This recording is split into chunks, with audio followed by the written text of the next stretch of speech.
Are you new here? A girl with a long hair and tanned skin walked up to me while I was arranging the flowers on the vase. I am working in the Carters, a rich resident in Newport. Apparently, when Damian and I look for work, this mansion is the only place that allowed us to work only 16 hours a week. Damian even tried to bargain, but I just agreed on the 16 hours. I looked at her. She's holding some cleaning materials. I gave her a small smile as my heart started pounding in my chest. This is the first time someone who did not know about my condition is talking to me. Yes, I replied. She narrowed her eyes at me before smiling widely. I'm Annie, she introduced. I have been working here for a year now with my husband. I swallowed. I am finally speaking to someone else. My name is Cassandra, I replied. I am also working here with my husband. Annie smiled widely. Really? That's good, she beamed. Are you new at Newport? I haven't seen you around here. I nodded. We just moved in, I replied. You're a local? Anne chuckled. Yes, I grew up here, she replied. So you moved to here? That's good. We're staying here for a moment, I told her. Her lips parted as she nodded. You're only staying for a while. She rephrased my words. From where are you? She asked me. Chicago, I replied. Is Chicago boring? Why would you move here? I paused and smiled weakly. Actually, I don't know. I started. I don't remember anything about Chicago. Annie's eyes narrowed at me. What do you mean? I held onto my ring, anxious if I should tell her something about my past. Cassandra, I heard Damian's voice calling me from the back. I turned to him and saw him looking sweaty and greasy because he's been working on the cars of the Carters. It's time to go, he told me. I bit my lip and nodded. I turned to Annie and smiled. I have to go, I told her. It's early. We only work 4 hours a day, 4 days a week, I replied. She raised her brow. Oh, she mumbled. Well, then, I'll see you next time. I nodded. See you next time, Annie. I waved my hand before walking to Damian. His eyes are sharply observing me as we both walk towards the truck. He opened the door for me. I'll just go and change, he told before leaving me in the car. He grabbed a t-shirt from the back seat and ran towards the faucet. I watched him while he removed his shirt. Mrs. Carter came towards me with a huge smile on her face. I couldn't help but smile back. Are you going home? She asked me.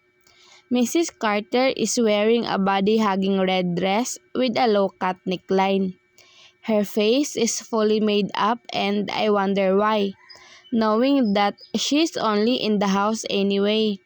She's staring at Damian, who is already putting his new shirt on, so intently like she's trying to imagine something in her mind. I don't want to think badly of her, but the way she looks at my husband is making me uncomfortable. I don't know if it's because of her outfit that makes me think twice about her intentions, but I could feel something building inside me. You should stay a bit more, she told me, but her eyes are still on Damian, who's already walking towards me now. I smiled at him, but his eyes are narrowed. He walked beside me and wrapped his arm around my waist. I'm sorry, Mrs. Carter, but our working time is done, he said in a low baritone. Mrs. Carter seemed disappointed with what Damian told her. She looked like she wanted to spend more time with us right now. Already? she asked, and I hated the sound of her voice. "Are you coming back tomorrow?" Damian shook his head. "We're coming back on Thursday," he replied sternly. "We only work 16 hours a week, ma'am." Mrs. Carter sighed and nodded. "Well then," she said, "let's just see each other soon." Damian gave her a curt nod before assisting me inside his truck. I was looking at Mrs. Carter and saw her eyeing Damian the whole time until he was able to get inside the car. She even waved at us. Is she really this kind? Or is it only because of Damian? I might not remember him, but I am fully aware of how handsome he is. As a matter of fact, even the nurses in the hospital stutter around him because of his intimidating aura. I am not stupid. I know most of them have fantasies of him. Damian is handsome with a masculine physique. His arms look like they could carry the whole world for you. His eyes are tantalizing and would make anyone melt if anyone even tried to stare. He's that handsome, and I know that Mrs. Carter is no exception to that. "Why are you quiet?" Damian asked me when we were already near our house. I turned to him and shook my head. "I was only thinking about something," I replied. "I hope you're not trying to strain yourself," he said, "because that wouldn't help your condition, Cassandra." I sighed and shook my head. "I'm not thinking about that," I clarified. "Then what? Do you think you can tell me? Maybe I can help." I pursed my lips and in a thin line. Do I want to tell him? I don't know. What would he think of me when he knew that I am thinking of the way Mrs. Carter looked at him? I don't want him to think that I am affected. Hell, I am not affected. "It's nothing," I replied. "I was just thinking of what I would do during our rest day tomorrow." I reasoned. "I met an employee there today." "Who?" "Annie," I replied. "She seems kind." Damia nodded. "Are you friends with her?" I shrugged. "I want to. Maybe I'll see her again on Thursday." "I can't wait. I have finally talked to someone else other than the doctors and you." Damian gave me a quick glance. "Do you feel bored that you're always talking to me?" he asked me. My eyes widened and shook my head. "No, that's not what I mean," I denied. "I just feel like if I want to be normal again, I need to be speaking to other people." Damian didn't speak for a few moments, but he nodded. "Maybe you could start by being friends with Annie then," he told me. I smiled and nodded. "Yeah," I replied. "I think so." And then we drove home silently. As expected, we did not do anything on our rest day. I just tried to water the plants while he insisted that he'll do the laundry. At first, he told me that he'll take our clothes to the dry cleaning shop a few miles away from our house, but I disagreed. I don't want him to spend money on things that I can do. Doing the laundry is easy, but he thinks it's tiring, so he did it himself while I just tried to rearrange the pots in the garden. My smile was ear to ear when it was finally Thursday. Now, I can go out and work. Maybe I could talk to Annie and some people in the house too. Damian drove us back to the Carters, and there I saw Annie sweeping the floor while a man is standing beside her. "That's Nick," Damian said as he unbuckled his seatbelt. "I think that's his wife." My eyes widened with what I heard. "That's Annie," I told him.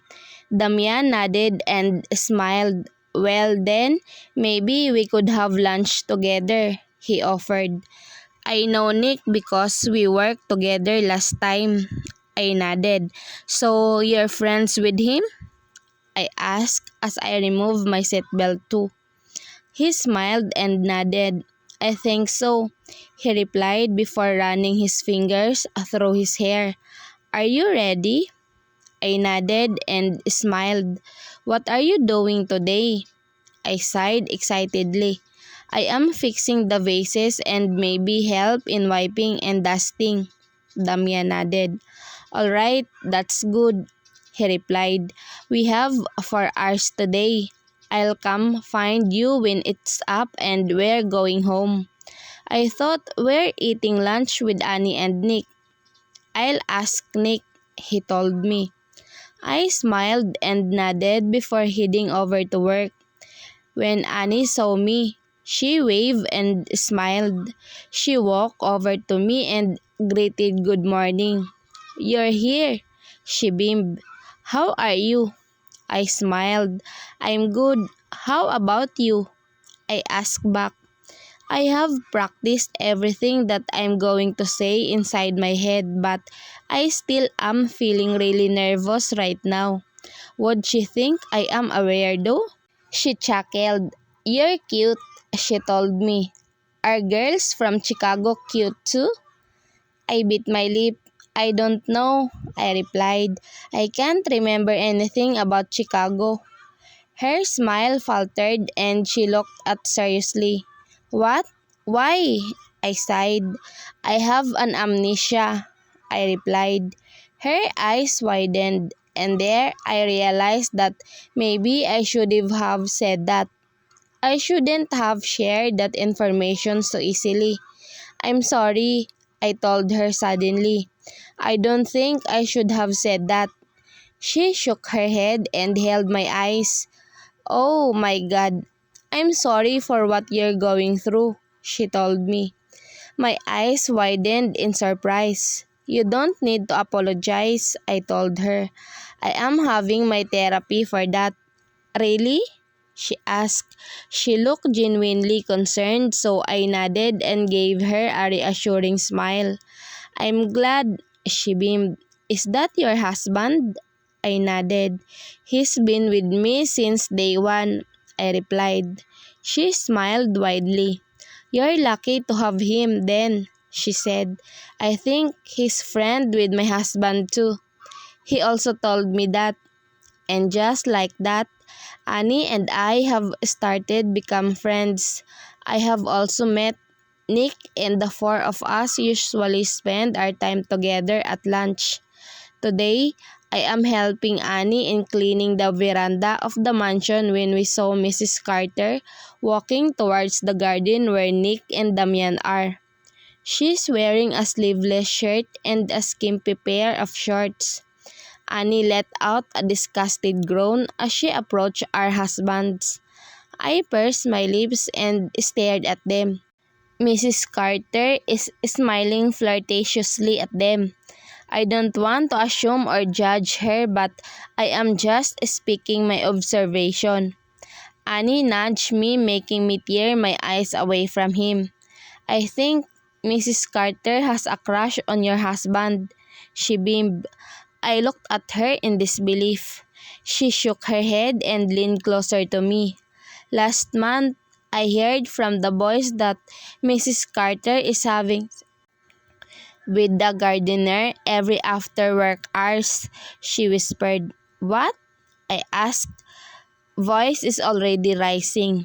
This news is not really new to me because I have heard a lot of rumors, but now that it's Annie who's talking about it, makes me feel nothing for Mrs. Carter but disgust. Shh. She placed her index finger against her lips. It is not a secret, you know. 5 months ago, they said that Mr. Carter walked inside their bedroom while Mrs. Carter is screwing another employee. After that, we never saw that employee again. What the hell? So, the rumors are true? Annie shook her head. I really think your husband is her next target. She looked at our husband's way again. Just look at those arms. She must be dreaming about it in bed every day and every night since she saw him. I swallowed hard before looking at my husband's way. He's talking to Nick without care in the surroundings, but I could notice some girls smiling his way. I have thought about Mrs. Carter indecent intentions on my husband, but I choose not to think of it because I don't really believe in the rumors I am hearing about her. But now, I feel different. Annie's words lingered on me. That day, we kept talking about the rumors surrounding Mrs. Carter. And apparently, there are a lot. I even had to stay even though my shift has ended. Damian was already glaring at me when I sat beside Annie, who was rearranging the garden. There were already a lot of rumors about Mrs. Carter even before, and I wasn't wrong with my judgment of her. She is really someone who is trying to seduce their employees. They have their own hotel and resort, and it is a not so secret gossip that she is banging their bellboys. I can't imagine how Mr. Carter is coping up with all of this. His wife is cheating on him, and I wish he'd teach her a lesson.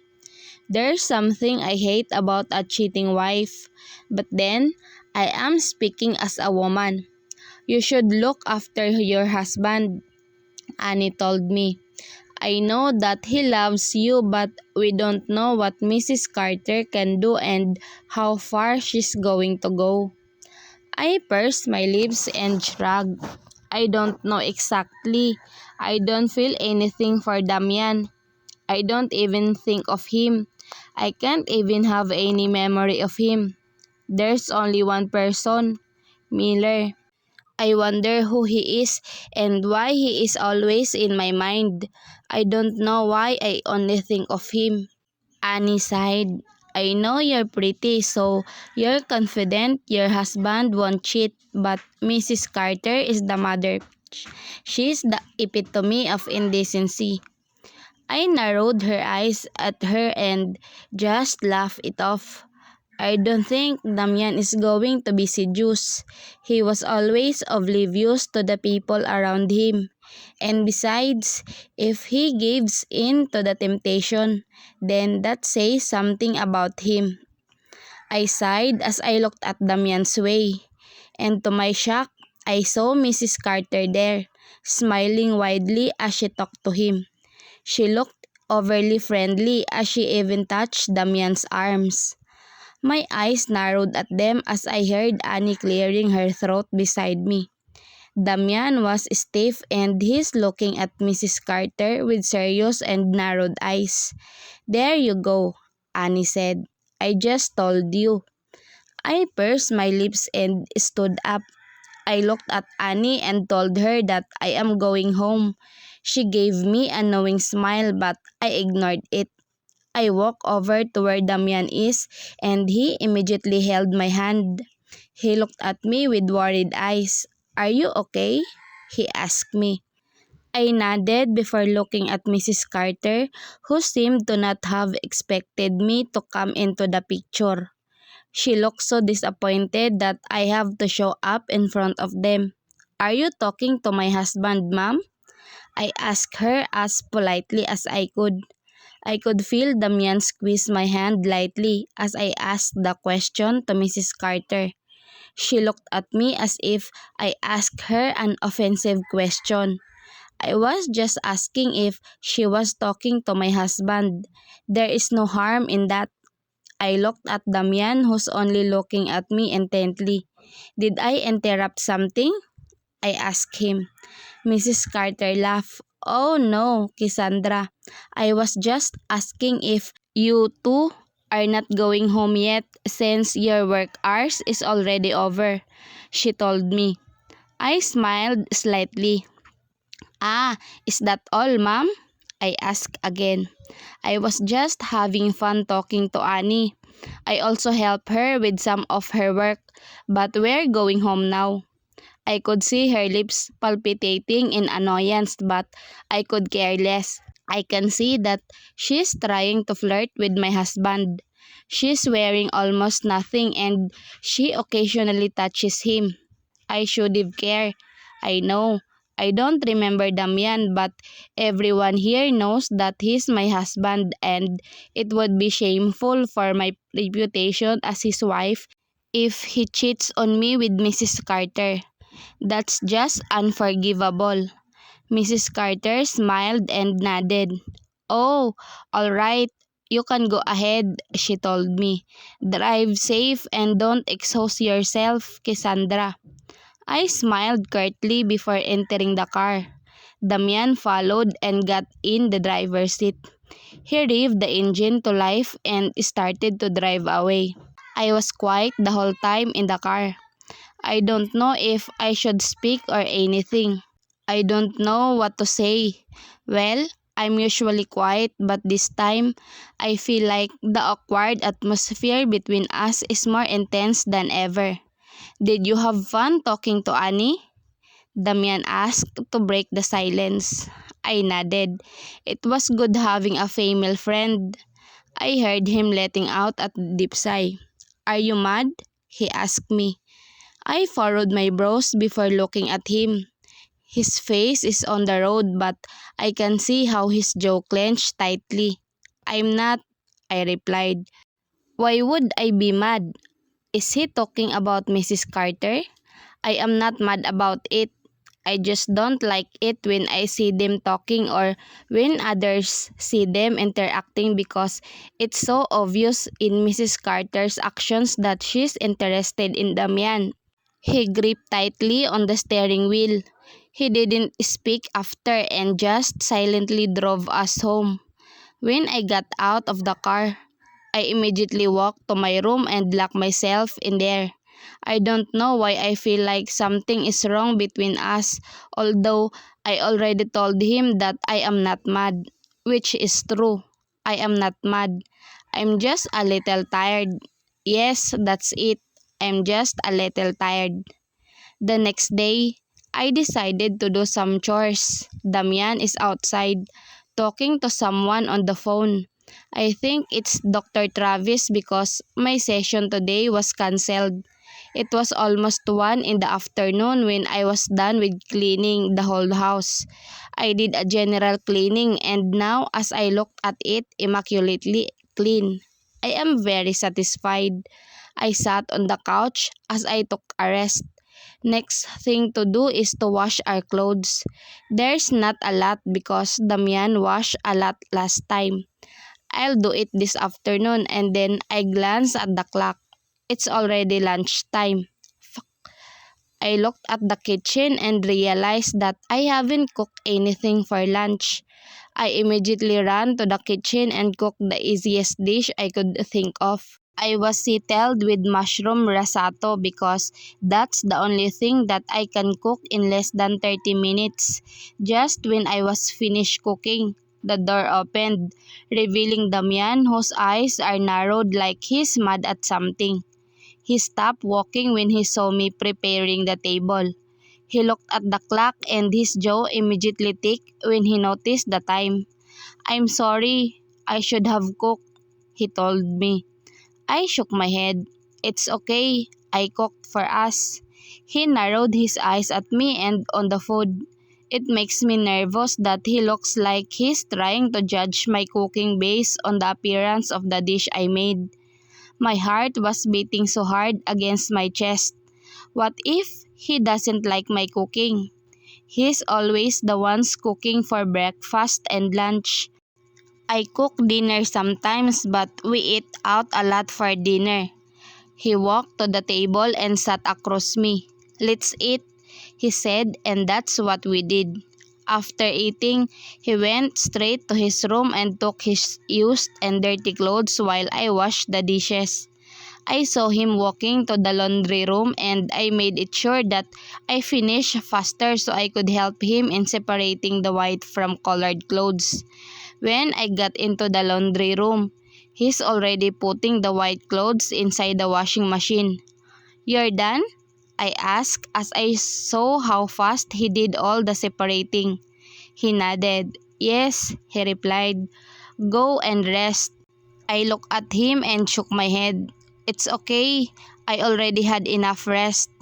He sighed and walked to me. He caught my eyes and licked his lower lip.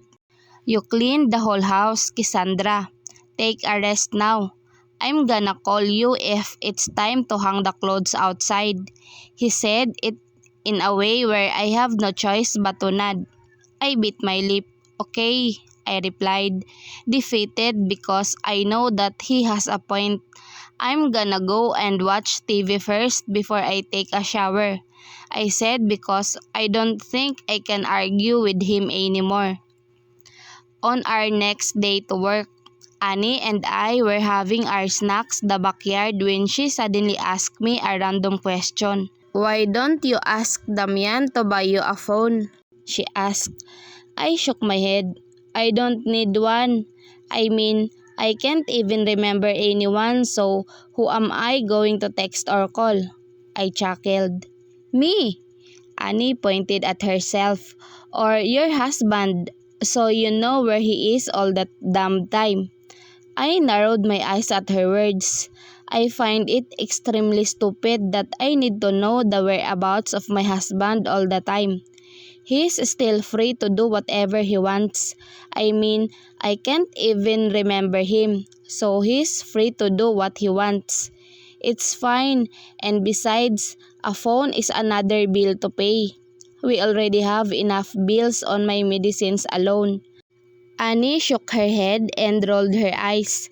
You're too loose, Kes. Don't let him out loosely as you're doing because I know a lot of girls who are willing to get into your husband's pants the moment he step in this land. She's always giving me warning that Damian is Mrs. Carter's new target. Well, I already know that because I have seen it several times. Kara is asking if we can go out together. The three of us. Annie asked me. Kara is one of the workers here.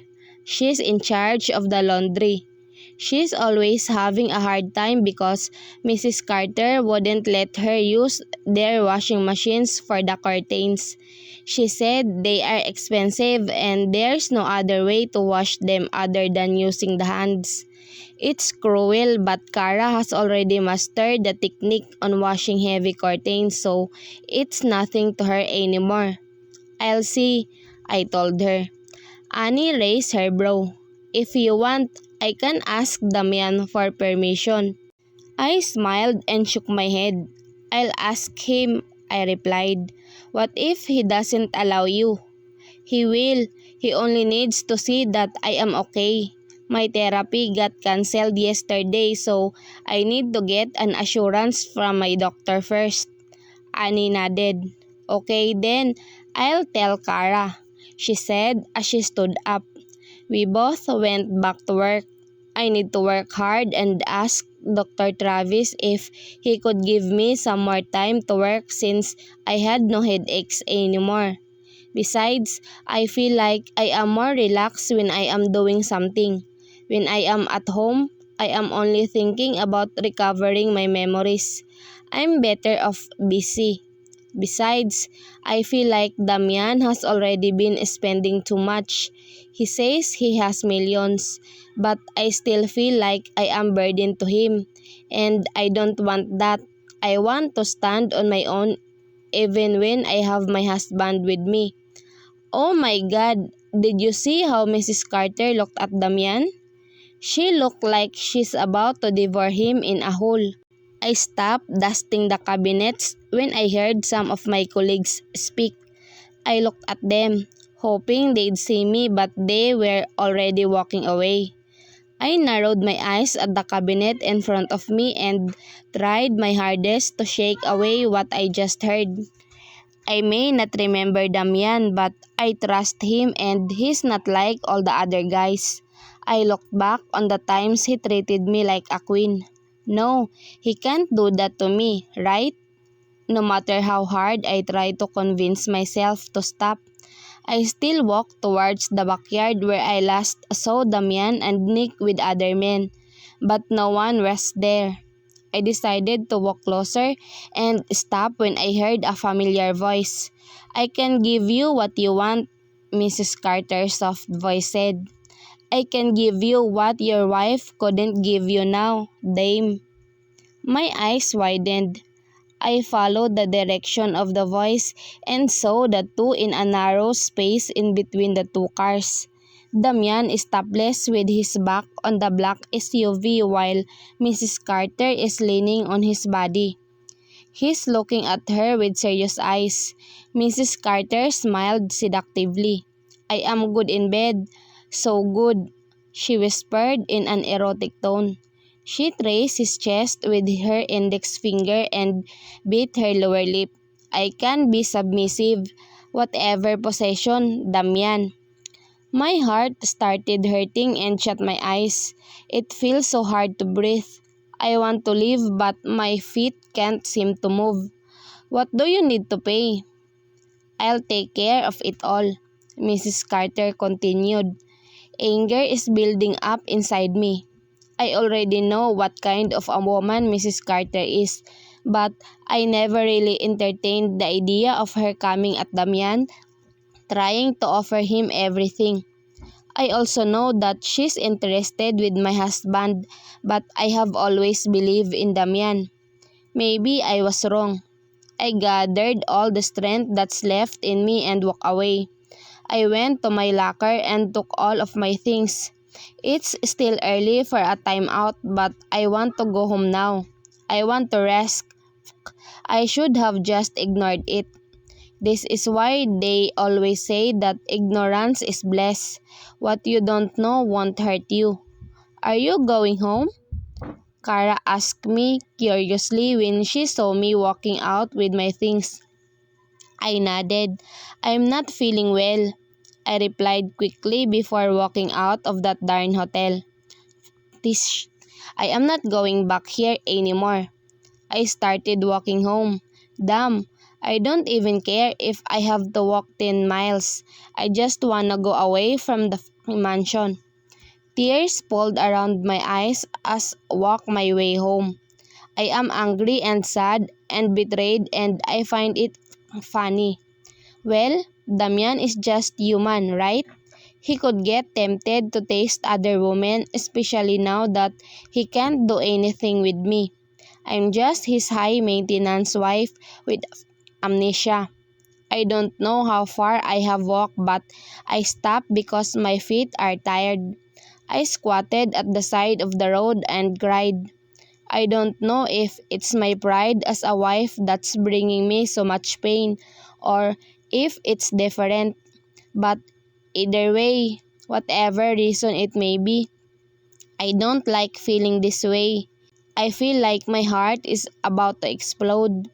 I feel like my already shattered heart is being torn into even smaller pieces. I heard an engine stop. A door opened and closed before I felt someone squatting beside me. "Cassandra." I looked away and wiped my tears when I heard Damian's voice. I didn't look at him, not even a glance. I heard him sighing hard. "Why did you walk?" he asked softly. I clenched my jaw and balled my fist. "I don't wanna see you."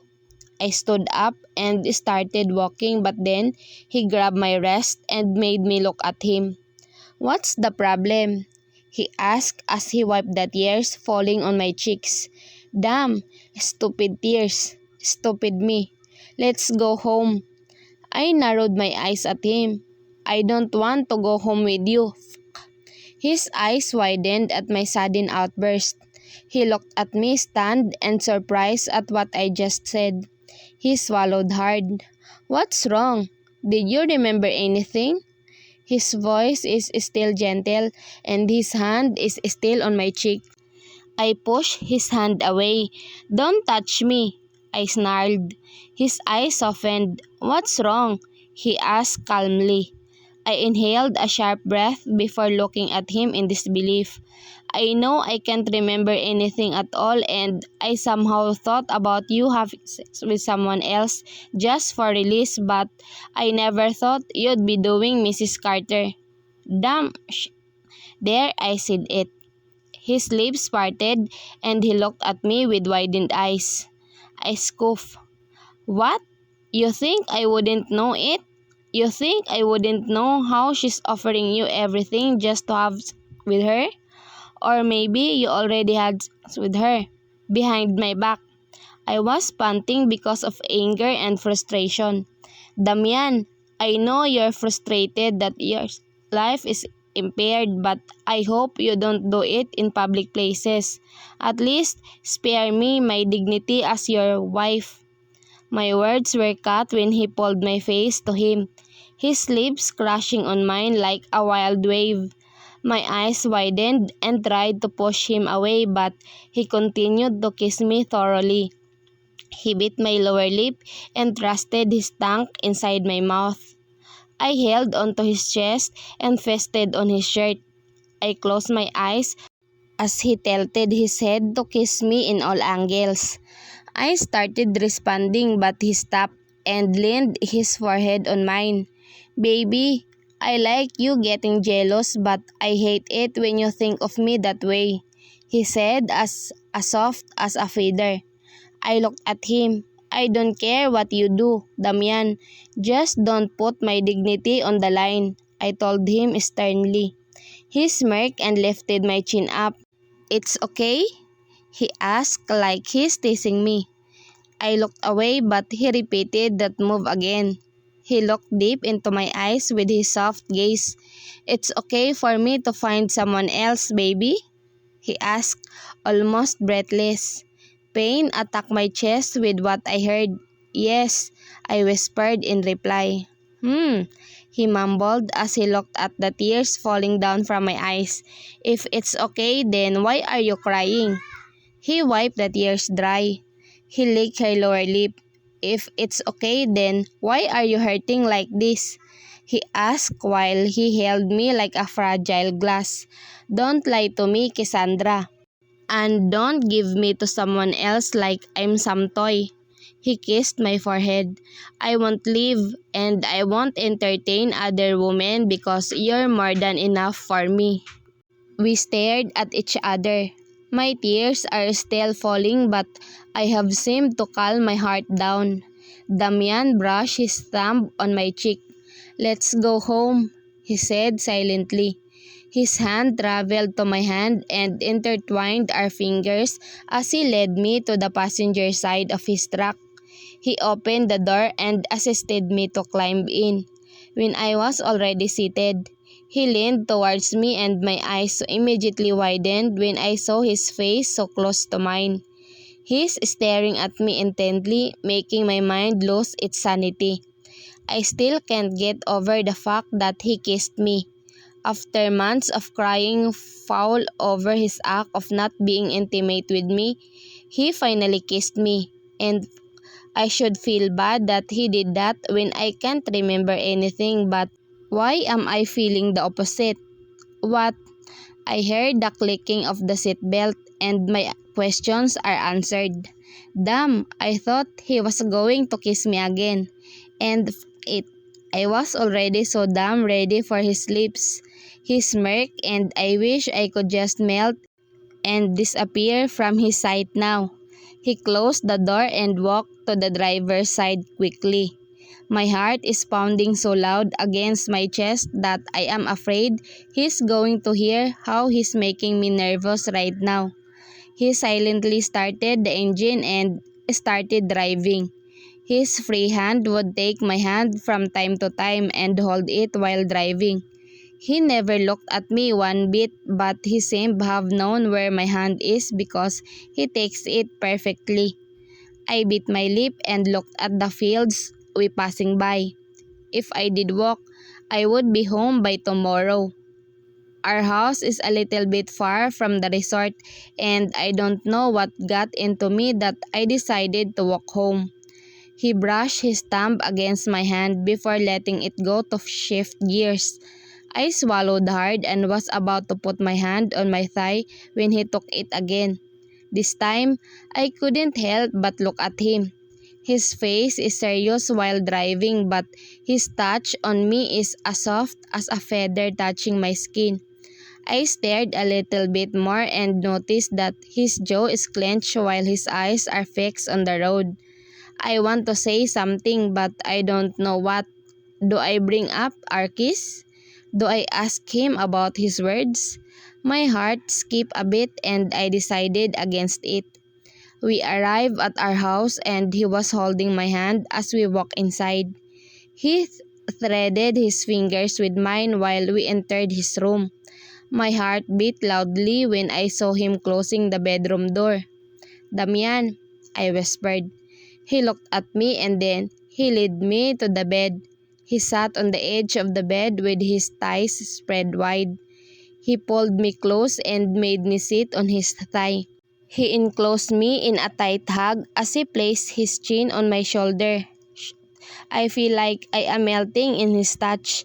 I have always thought about intimacy, but now that he's somehow giving me that, I feel like I'm a small block of ice near a blazing sun. "What are you thinking?" he asked softly. I bit my lip and fiddled on my fingers on my lap. I don't know what to say. Actually, I have a lot to say but I don't have the courage to voice them all out. "Were you planning on walking home?" His lips brushed my neck a little. I looked down and nodded. I heard him let out a harsh breath and I felt it on my neck. "Why?" he asked as he tightened his hold on me. This time, he has completely locked me in his arms and I don't think I can do anything with his iron arms. I looked away. He kissed my cheek and I almost felt like I was evaporating. "I resigned," he said sweetly. I looked at him, alarmed. "What?" I asked in disbelief. He smiled weakly as he caressed my face and placed some strands of my hair behind my ear. "I look for a different job," he said, as if assuring me that he's going to get one soon. "Or let's just stay home." I frowned at him. "What job?" I asked in a small voice, ignoring his second suggestion. I admit, it was rash of me to think that I am done with that job. I was blinded by my anger. But now that I heard him say that he resigned, I am alarmed. That job pays well despite the attitude of the owner. Damian carries my cheek. "I don't know. I will see first," he replied. "Why did you resign?" I asked. His jaw clenched but his gaze remained soft. "I don't want to work there anymore," he replied with a hint of anger. I swallowed. "Is it because Mrs. Carter offered you to have sex with her?" I asked, almost breathless. He sighed deeply and kissed my cheek once more. "Baby, I will not have sex with anyone else." His words were laced with promise. "But I will wait until you're ready," he said in a soft voice. I looked at him, questioning. His eyes looked pained but he kept a small smile on his lips. I stared at his lips and recalled how they felt like when he kissed me a while ago. I slowly leaned in and gave him a kiss on his lips. It was quick but his eyes went wide in surprise. "Cassandra," he said, still surprised. I swallowed and leaned once more, but this time I let our lips connect a little bit longer. It sent shivers to my spine and I can't help but do it again and again until he held my shoulder and stopped me. "Baby, don't be like this," he said painfully. I frowned at him. "You don't want me kissing you?" I asked softly but bravely.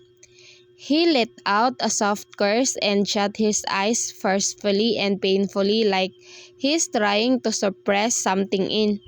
He caught my gaze the moment he opened my eyes and I can see difference as he gazed at me. "You don't want my kisses? I asked again, this time a little louder. He bit his lip and looked at my lips before bringing his gaze back to me. Baby, your kiss is my sanity. I have dreamed about kissing you and making love to you. Then why don't you? I cut him. His eyes narrowed at me. I can see his jaw ticking. Cassandra, you can't remember anything, he said with conviction. I looked down at my fingers once more. What if I can remember you when you are kissing me? When you are making love to me? At first, I thought it was just my pride talking. It was just my pride as a wife who wanted my husband to be pleasured, but right now, I feel something. I want to forget the memories of Miller making love to me. I don't know how significant he is to me, but I want to get it out of my head. And maybe it will only happen if my husband does to what Miller does in my memories. Maybe that's the only solution. I heard Damian sighing. He leaned his forehead on my temple. What if you don't? He asked softly as his lips brushed against my ear. I don't want you to lose your memories of me, baby. I could feel my heart breaking with the way he said those words. I held his arm. Shall I tell him now? But no, I don't want to hurt him. And truth be told, I am already getting frustrated at myself for remember someone else but not my husband. I want to remember Damian. He's the first person I want to remember. But why can't my memories of him come? Why does he remain a mystery to me? I want to think ill of him. I want to think that maybe he's the bad guy.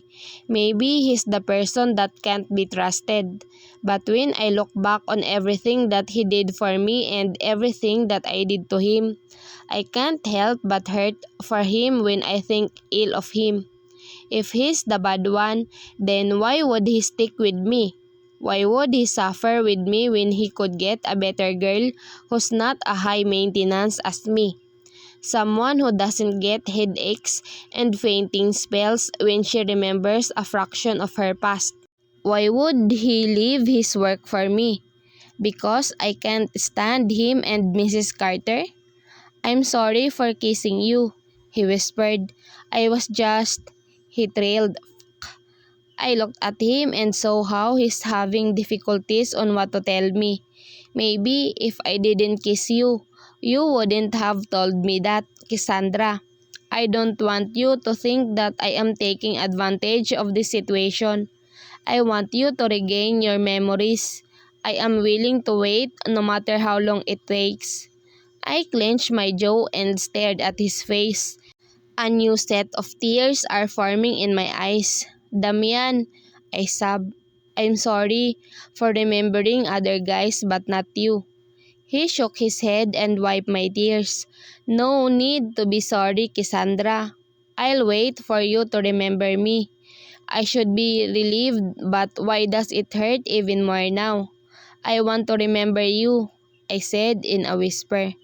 He smiled weakly and nodded. You will, baby. I'm sure you will, he said back before kissing my temple. You're resigning? Annie asked in shock when I came to the mansion the next day with my resignation letter. Damian is waiting in the truck for me. He volunteered to come with me but I told him not to. I don't want him to be seen by Mrs. Carter even when he's with me. I just don't trust that woman. I smiled weakly. Yes, I said sadly. I may hate Mrs. Carter but I have learned to love the work here. I have found friends in Annie and Cara and now that I decided to resign, I am really going to miss them. Well, it's not like I won't see them around anyway. Why? Annie was almost crying. I heard from Nick that Damian resigned too. Why so sudden? Have you recalled something? I smiled and shook my head. I wish I did. Then why? She exclaimed. I bit my lip. I don't want to work under Mrs. Carter anymore. She narrowed her eyes at me. Why? Did she do something to Damian? I frowned and nodded. Annie rolled her eyes. That which she just doesn't learn. I chuckled. It's okay. Damian and I talked about it and now we both decided that I resign from this job too. Annie sighed. Then what are you going to do? You have bills to pay. I'm going to look for another job or maybe start a small business with our savings. I replied. Anyway, I am leaving this hotel. Annie looked at me and pouted. Who am I going to eat lunch with now? She asked me like a kid. I smiled and held her hand. We can eat from time to time as long as I am not busy. I told her just to pacify her. But she pouted even more. I hate you, she harumphed. I pulled her for a hug. Visit me at home from time to time, or maybe we can visit you and Nick. I heard her sighing before hugging me back. We'll have bonfire nights then, she said, and I chuckled. Done deal. She narrowed her eyes at me but then slowly broke into a smile. You're in charge of the food because I don't know how to cook. I laughed and nodded. I let Damian cook for all of us. I kid, making her laugh. I wanted to spend more time with her but then she was already cold so we had to say goodbye. I walked to Mrs. Carter's office and saw Percy, her boy toy, on the door. He's looking at me with narrowed eyes. You're resigning? He asked as he eyed the small white envelope in my hand. I nodded. He pursed his lips in a thin line. Okay, he said and opened the door of the office. I entered and saw Mrs. Carter looking at me with a raised brow. She looks different now. I guess she doesn't have to act like she likes me when it's only my husband that she wants. What are you doing here, Cassandra? She asked. I walked to her and politely gave her the envelope even though I wanted to slap it to her face. Mrs. Carter, I am resigning. She narrowed her eyes at me. Why? Did you know about what your husband and I did?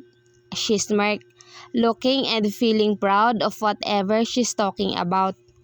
I urged myself to smile. I don't know what you think you are doing but I'm sure as hell that my husband will not give in to temptation of married old women. Her jaw dropped at what I just said.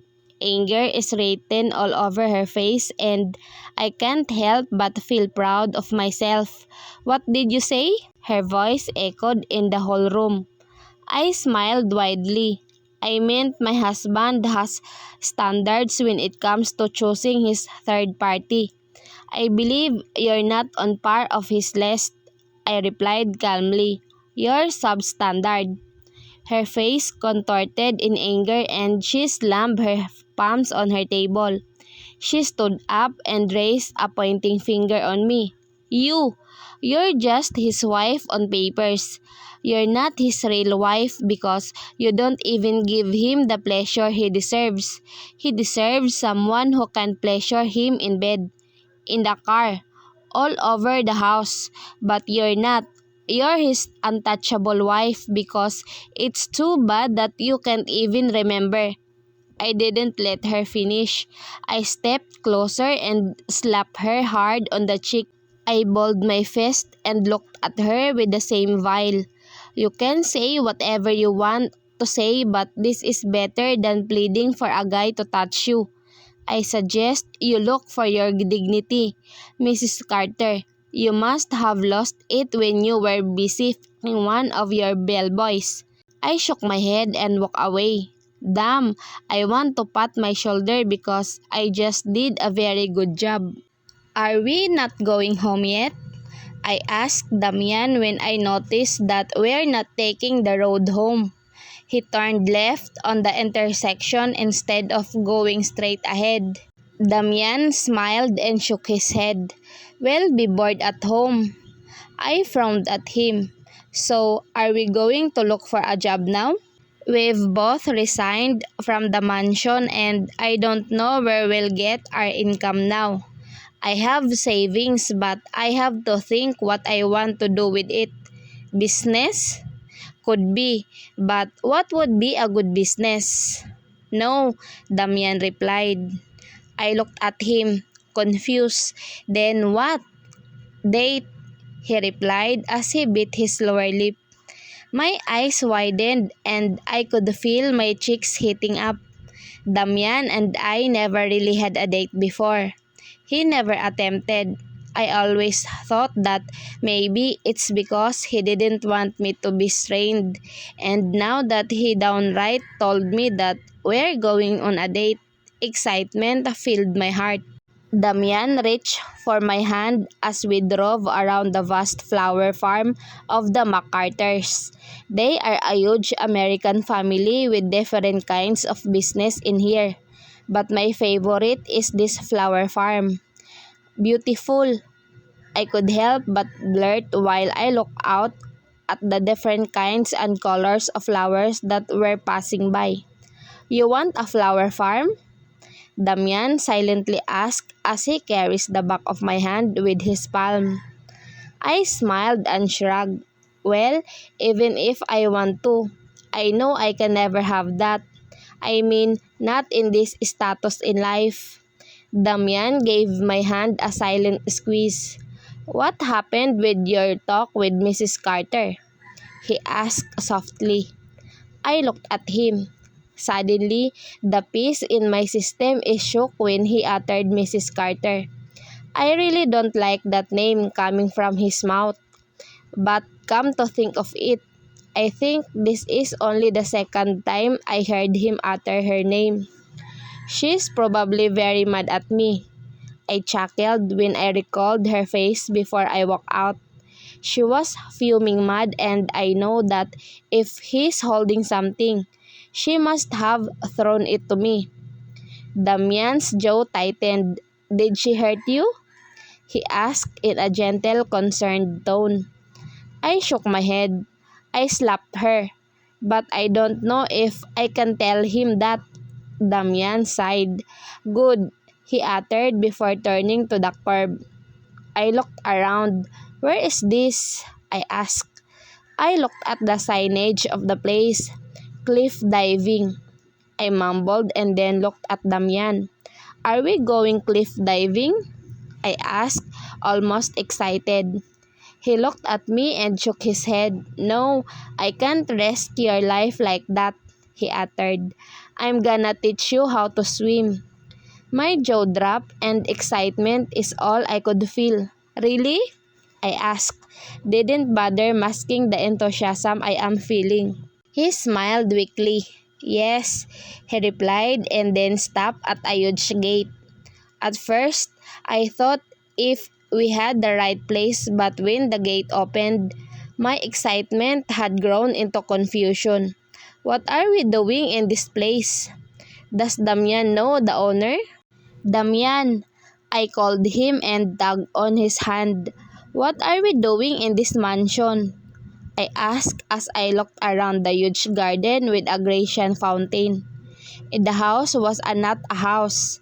It is a mansion. It is even bigger than Mrs. Carter's mansion.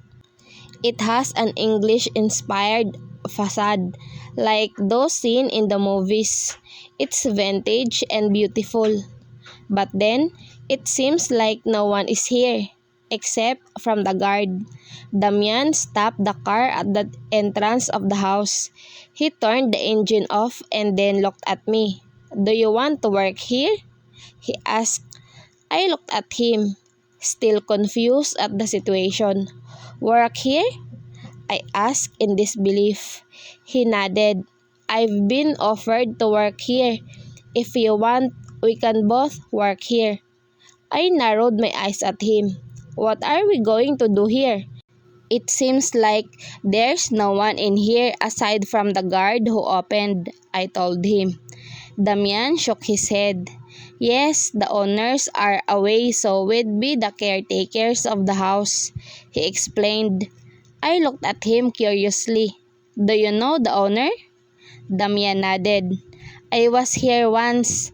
They offered me this as a side job, but then I didn't take it at first because I don't want to leave you alone in the house, he replied. I took another good look at the facade again before turning back to him. But they don't know me, I said. Well, they know that you're my wife. His eyes looked so sure of this and that I couldn't do anything but nod and agree. He smiled and then caressed my cheek. Good, we'll start tomorrow. Why not today? I asked. He smirked.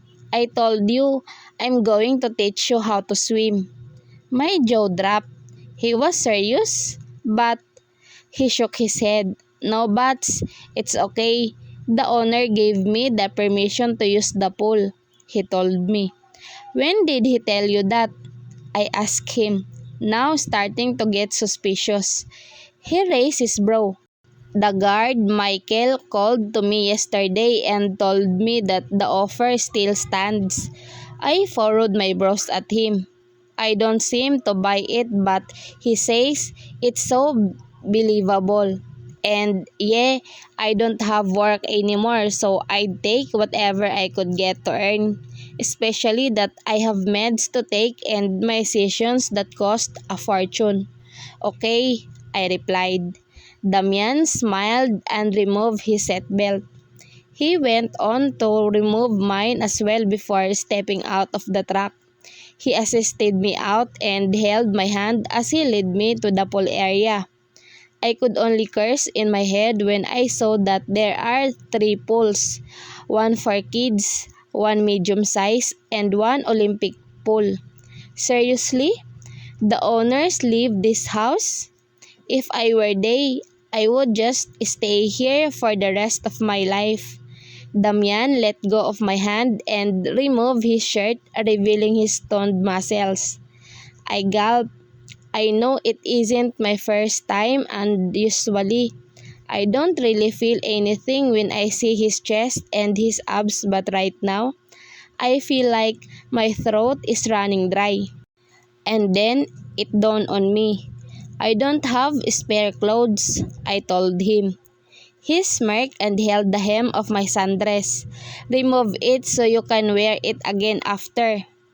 I looked at him with a scandalized expression while he's trying to pull my dress up. Wait, I stopped him and stepped back a little. He raised his brow. Why? You can't swim with that on, Cassandra, he told me. I looked at him, slightly wondering why he's a little too aggressive today. Normally, he would not want me to strip in front of him, but why now? Well, I know that swimming doesn't really involve a lot of clothes, but I am only wearing a black racerback bra and black panties underneath this dress. I don't know if I can walk in front of him with that alone. And then I remember me asking him to make love to me and kiss last night. I could only melt in shame. Really, Cassandra? You're such an... Damian tilted his head to the side and I have a sigh. Fine, I told him and I pulled my sundress up, removing it entirely. Damian's eyes lingered on my body for a while and I can see his jaw clenching. Damn, I wonder what he's thinking right now. Let's go, he told me as he pulled my hand with him, leading me to the medium-sized pool. He went in first and then assisted me down. He held my waist and I couldn't help but feel shivers going down my spine. He looked at me and tucked several strands of my hair behind my ear. His lips are parted as he looked at me with his usual blazing eyes. Shh, he muttered and then shut his eyes. He breathed in and out several times before shaking his head. I'm starting to think it's a bad idea. I looked at him, frowning. Why? I asked, almost breathless. He smiled weakly and shook his head. He let out another deep breath. Let's start, he told me and started teaching me the basic on swimming. He asked me to tread on the deeper part of the pool while I held onto the edge of the pool. He kept smiling at me as he watched me try my best to hold onto the pool's edge just so I wouldn't drown. Somehow, this scene is familiar to me, but because I couldn't remember anything, I don't know if it's just a gut feeling or a real memory. To be honest, I don't even know if Miller is real. Maybe I just made that up. Yes, I am hoping I only made him up because I don't know what I'll do if somebody tells me he's real. You're getting good at it, Damian told me when he went on to teach me how to float and how to do backstrokes. He seemed very entertained as he watched me having difficulties. But then, after a few moments, I can already do it without him assisting me and I can't help but be proud of myself. I smiled and laughed with him and somehow, it seemed the most normal interaction that we've ever had. I can't help but cherish this moment because we're both happy. Damian and I are smiling and laughing. We even played games on the water. I could only pray that this will never stop. But then, after hours of paddling, I felt a sharp pain on my calf and I cried in pain. Cassandra! Damian's worried voice was all I could hear amidst my cry. He immediately pulled me to the edge of the pool and strengthened my leg. He pushed it a little. I got it, he said gently as he held my cramping leg.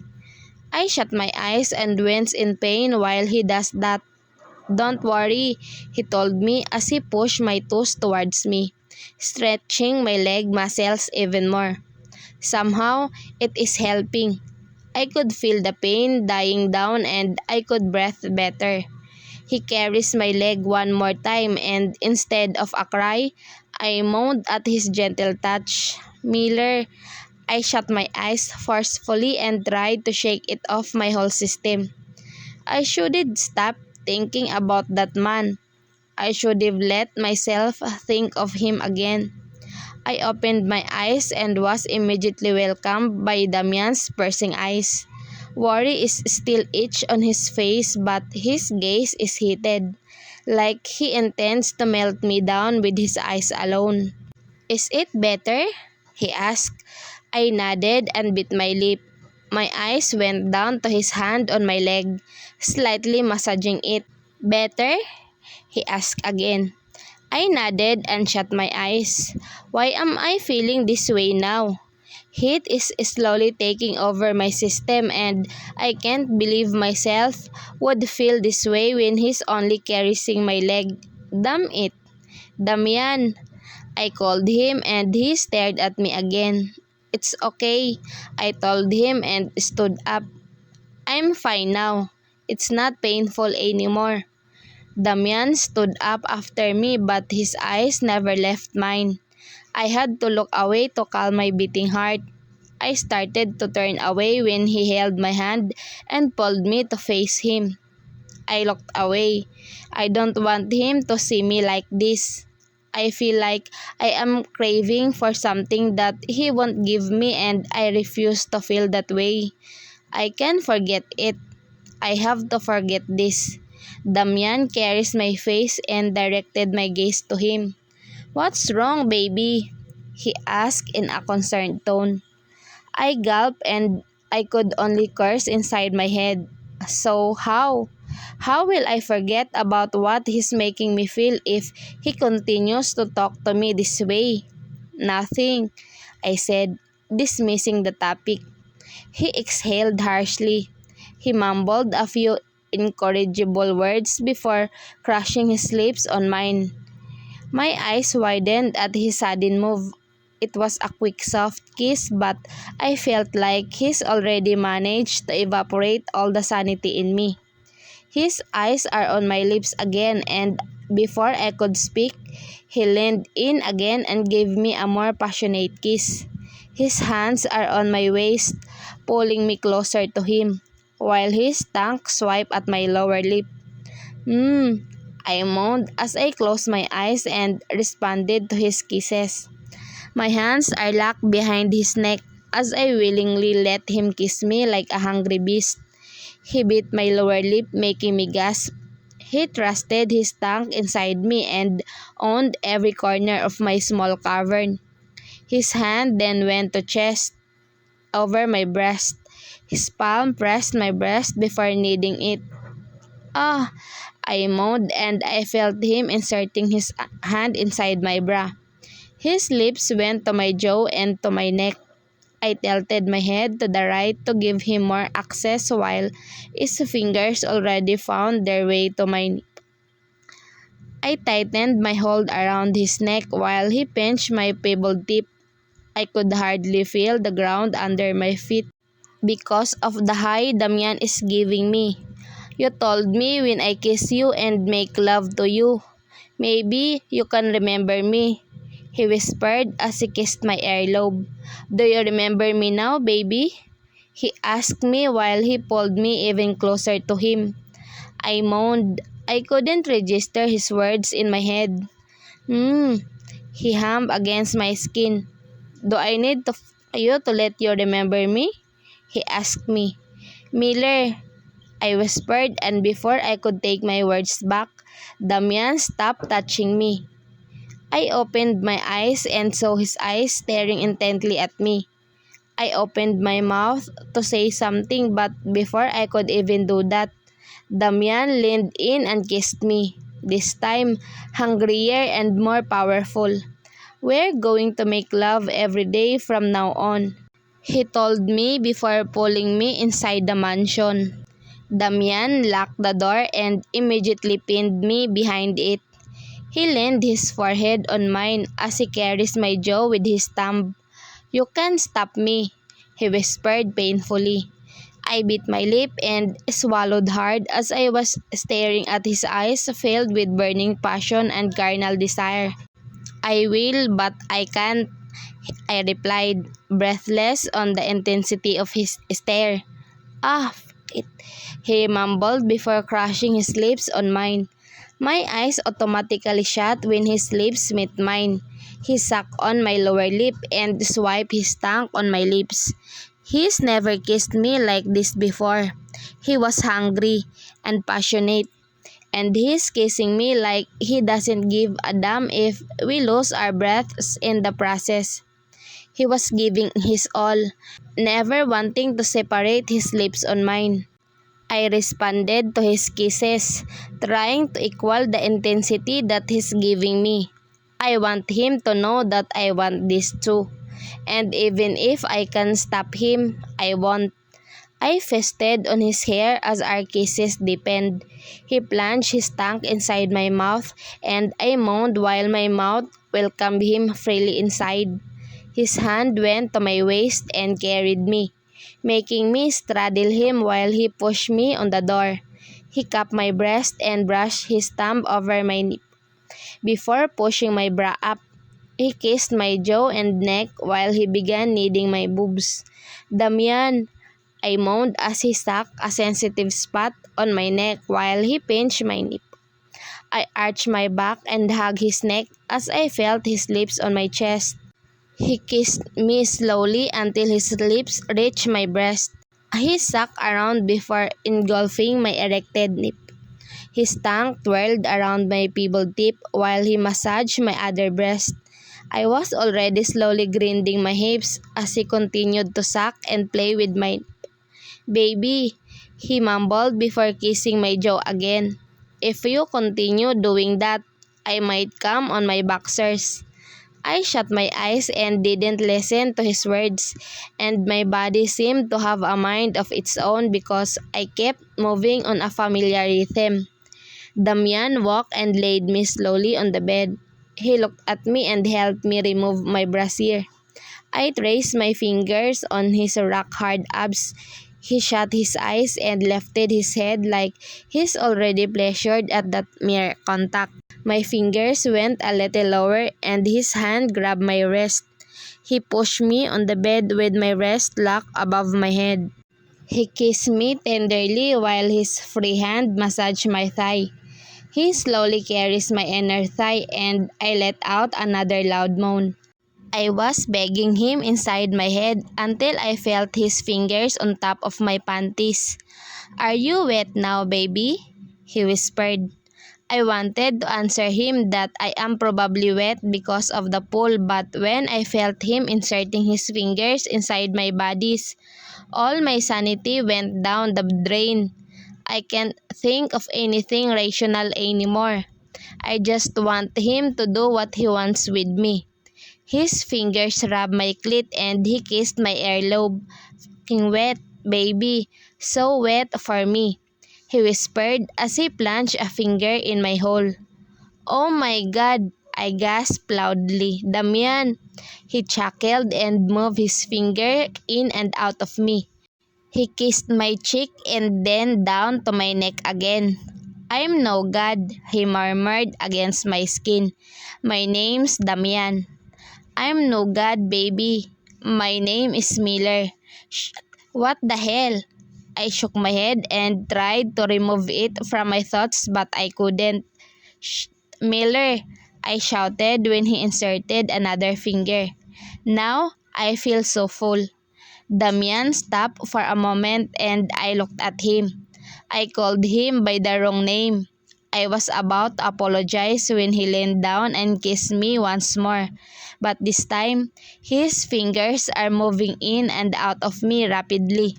"I'm sorry, I don't know," I started when he broke the kiss, but I couldn't form the right sentence when his fingers are doing wonders on my jewel down there.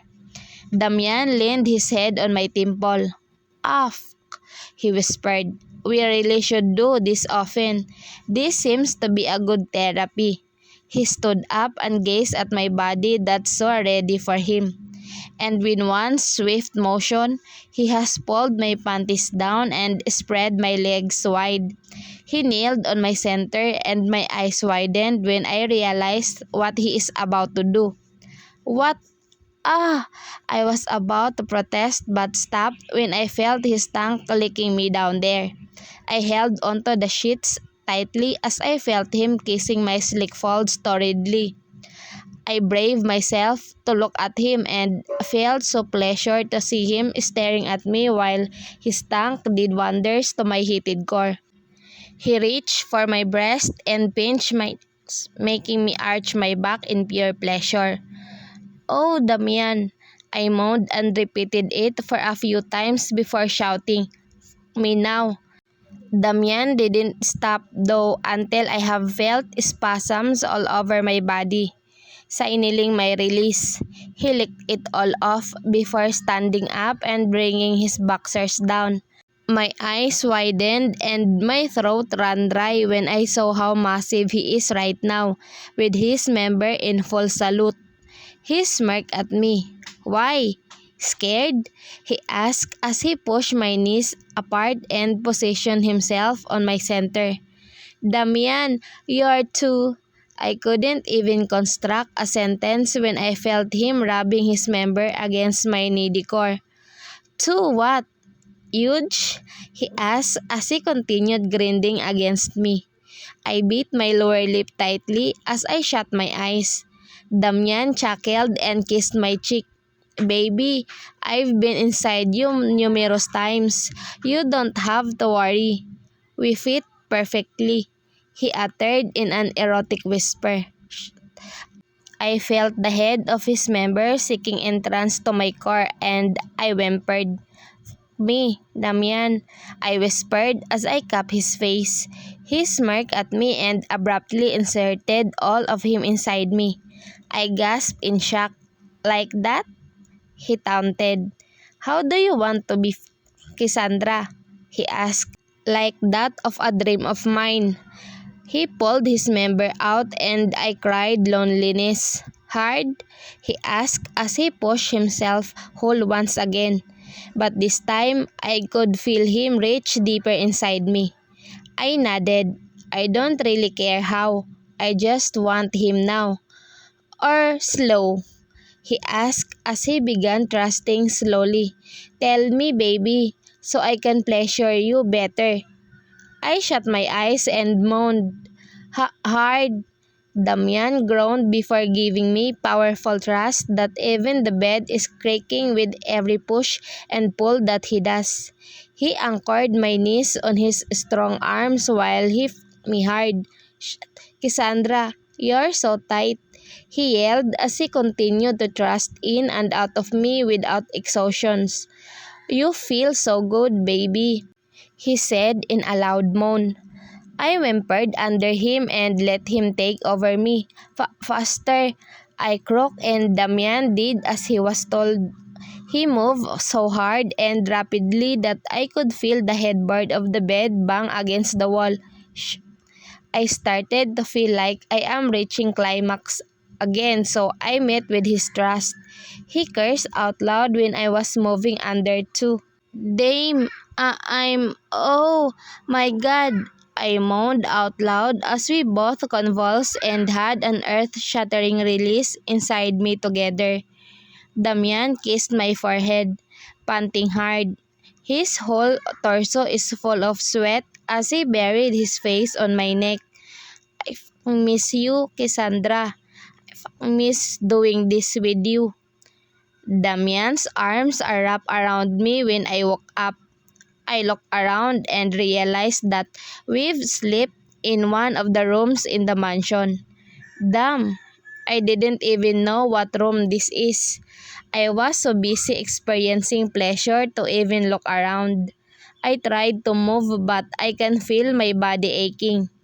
I looked at Damian and was surprised to see him watching me. He smirked before giving me a kiss on the lips. "Are you okay?" he asked. I nodded and he pulled me even closer to his chest. "Are you sore?" he asked as his hand gazed my waist. I bit my lip and shyly nodded. He smiled. "I'm sorry. Was I hard on you?" he asked gently. I swallowed and remembered what happened just a few hours ago. He fucked me 2 more times before he got exhausted. Who wouldn't be sore after those 3 rounds? And it was the first time we did that after, I don't know, months? But I couldn't really remember a thing. "I asked for it," I replied. He kissed my cheek and chuckled. "I'm sorry. I was just craving for you big time. Don't worry, next time we'll do gentler," he uttered sweetly. I smiled weakly. Why isn't he asking me about Miller? I called him Miller 2 times but he let it go. He didn't even get mad at me. I wanted to ask him but I am scared that he'd leave me here, cold and alone. If I did, for some reason, I loved the feel of his arms around me. He breathed on my cheek. "So, what do you think? Should we do this often?" I gulped. "Do this often? Stupid Cassandra. You're the one who suggested this to him. Now, you're chickening out." I, well, thanks so. My voice was so soft and I'm sounding really shy to respond to that. But this is the only way for me to suppress my feelings for Miller. Maybe if Damian made love to me every day, I'd be able to get Miller out of my mind. Damian hugged me tighter. "Okay, we'll do it every night then, if we can," he said tenderly. My heart boomed against my chest when I heard his words. "We'll do this every night? Just every night?" I could only blush at what I am thinking. Damn, I think this is the reason why couples need to be intimate. Being intimate lets us share an unspoken bond, and being able to share our vulnerability with our partners gives us a different feeling. And of course, the pleasure is another point. "Damian, won't we get caught here?" I asked. "We did it in one room of this mansion." He looked at me calmly. "Well, I am not taking you in that damn pool, baby. I don't want anyone to see your pleasured look." My lips parted. I know that I don't want to get in the open too. I told him, slightly raising my voice. He smirked. Don't worry, the owners are not in. He uttered like that is enough reason for us to justify why we had sex in this place. But Damian shook his head. No buts, baby. I'm sorry I took you here. It's my fault. I was so seduced by your moans. I couldn't do anything about it. I pursed my lips. Well, well? He asked while one of his thick brows rose. I actually have one more thing to ask. My eyes widened and nerves crept up in me. I'm sorry, I don't know who Miller is. I tried to beat him out of it. I don't want him upset, but I don't want him to ask me questions about another man anymore. The last time we talked about someone else, he left me alone in the house and I slept in the car. I don't want him to do that again. His lips parted. His eyes are narrowed at me and I can see his jaw clenching. What? He asked. I bit my lip. I'm sorry moaning his name. I shook my head. I don't know who he is. He pursed his lips in a thin line. When did you start thinking about him? He asked in a controlled voice.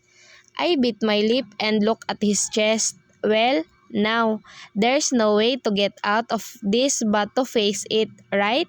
Besides, I am telling the truth. I don't really know who Miller is. I haven't even seen his face. At the hospital, I answered in a small voice. Damian sighed. That long? He asked. What do you remember about him? What do I remember about him? So, does that mean he's real? I I can tell him that. That would be suicide for me. Nothing. I just remember fragments. I didn't even see his face. Damian lifted my chin up and got me lost under his gaze. He leaned in and gave me another soft kiss. I'm sorry, he whispered, but I don't even know what he's sorry about.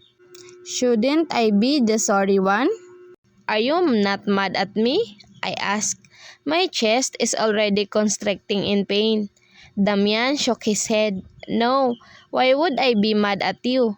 I frowned. Because I remember other men but not you. I replied in a small voice. He caressed my cheek and shook his head. Baby, it's hard for me but your memories are precious to me just as they are precious to you.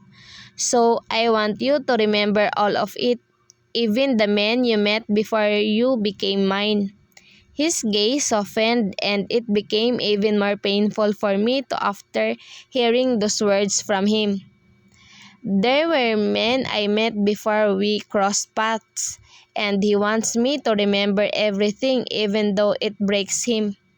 Tears pulled around my eyes and before they could fall, I leaned in and kissed him on the lips. I'm sorry. I'm going to try hard to remember you. I promise. I told him and then kissed him once more. Days passed and I can say that my relationship with Damian has been better. He has been very touchy and been very close to me. It already came to the point that he always wants me to be by my side, even when we're working in that huge mansion.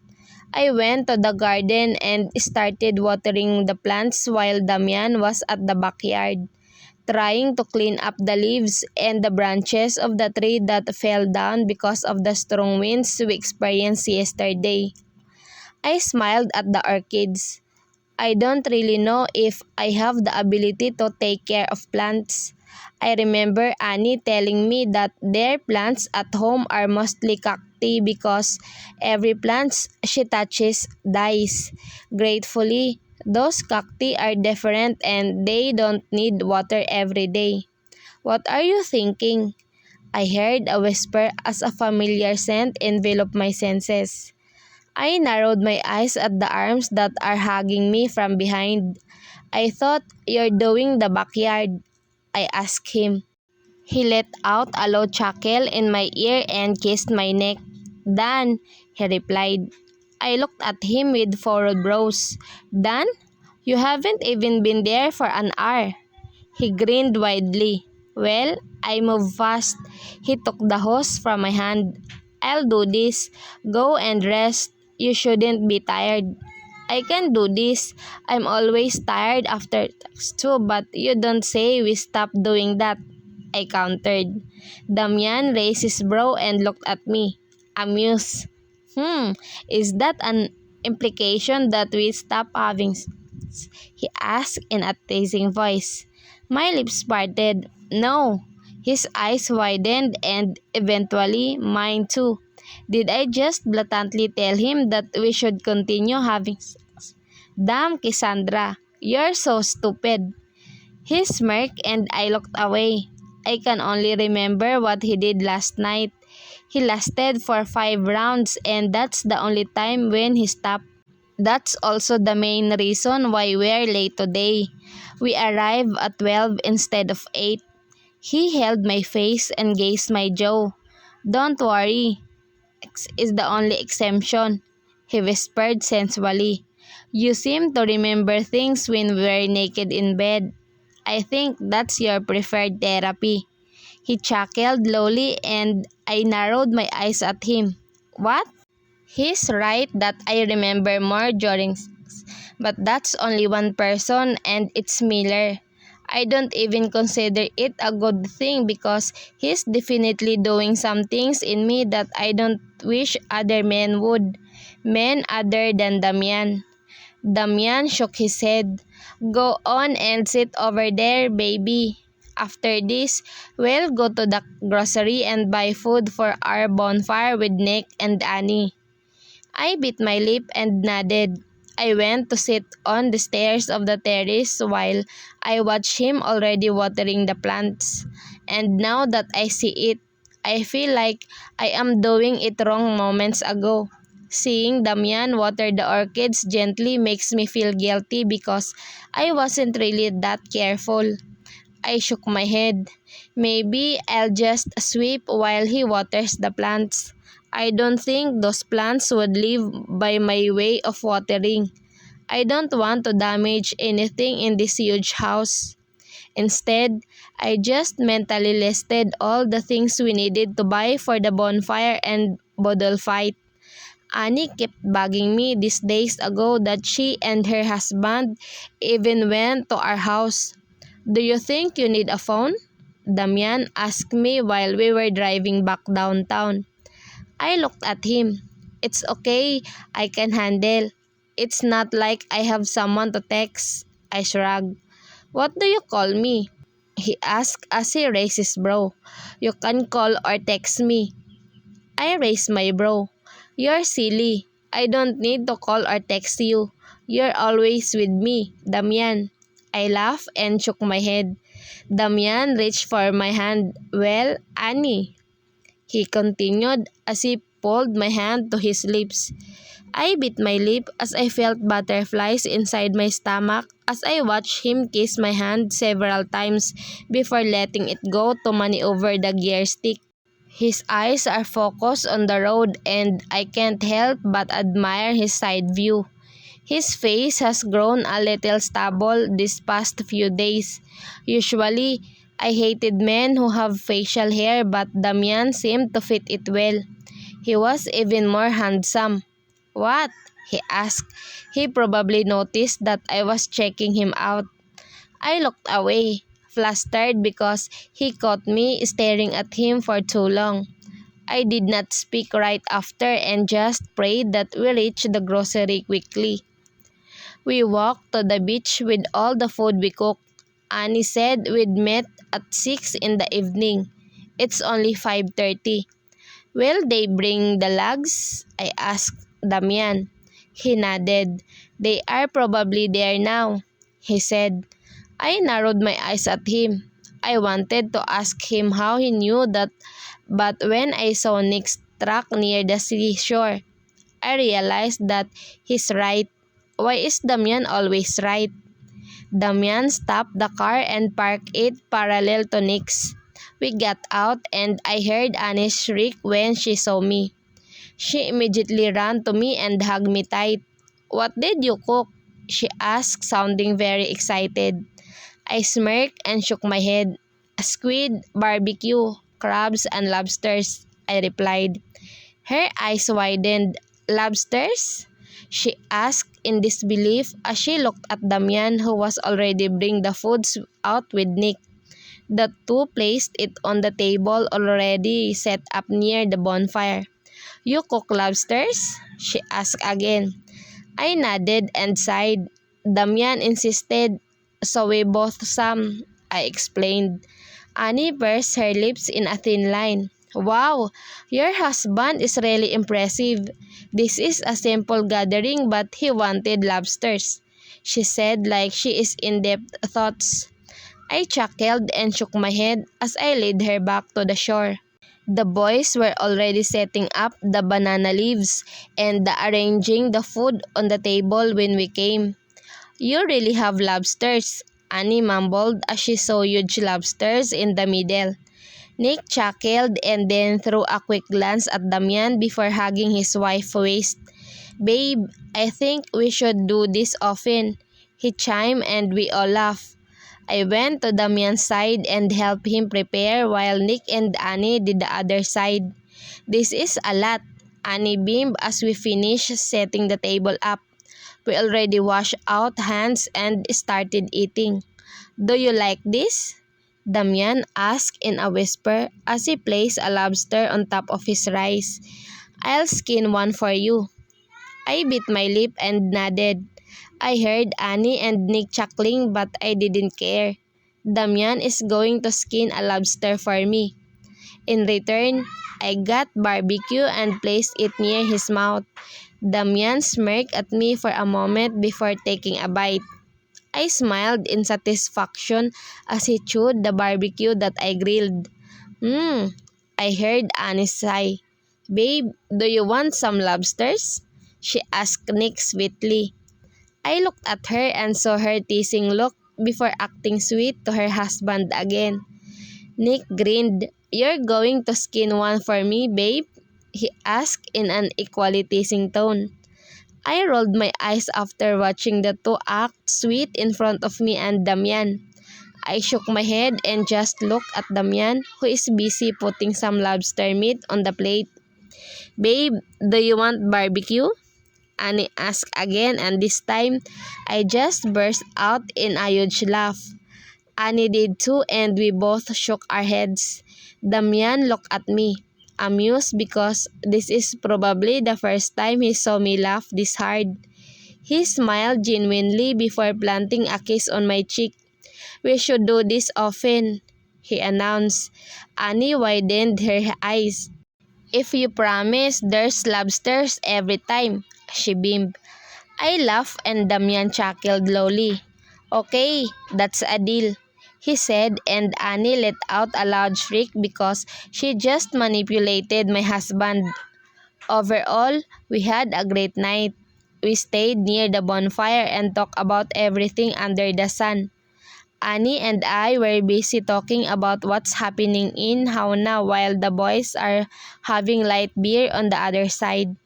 I made sure that we get the beer with the least alcohol content, and we only got 3 each for them while Annie and I settled with Gali. "You seem closer to your husband." She bumped her shoulder with me. I smiled and watched Damian talk to Nick on the other side of the bonfire. I turned to Annie and nodded. "Yes, I think so." Annie smirked. "That's good," she said. "You know what? It is already spread in the hotel that you and your husband resigned because Mrs. Carter tried to lure Damian."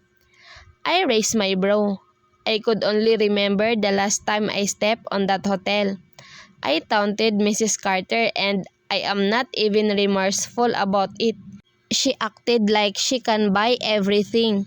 Well, she's wrong. She can't just buy anyone to have sex with her. That's disgusting. I told Annie the real story and she looked very disgusted. "I knew it. That old hog is really," she exclaimed. Now I'm so worried that he'd go and offer Nick that same offer. I pursed my lips and shrugged. Nick is definitely handsome, and if Mrs. Carter still doesn't change, then there's a huge possibility that she'll target Nick next. Annie let out a frustrated sigh. She brushed her long wavy hair with fingers. "I can't let that happen," she said in full conviction, and I nodded. "Besides, I think Nick would definitely refuse that," I told her. She sighed and nodded. We went on to another topic because we're both just frustrated when we're talking about Mrs. Carter. I sighed and looked at her reluctantly. "To be honest, I have one thing that's bothering me that I couldn't bring myself to ask Damian." Annie narrowed her eyes at me. "What?" she asked because she must have seen how I am looking at her.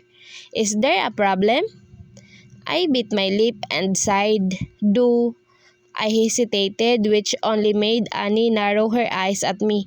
"Do you know a good brand of contraceptive pills?" Her eyes widened and her jaw literally dropped. "You did it?"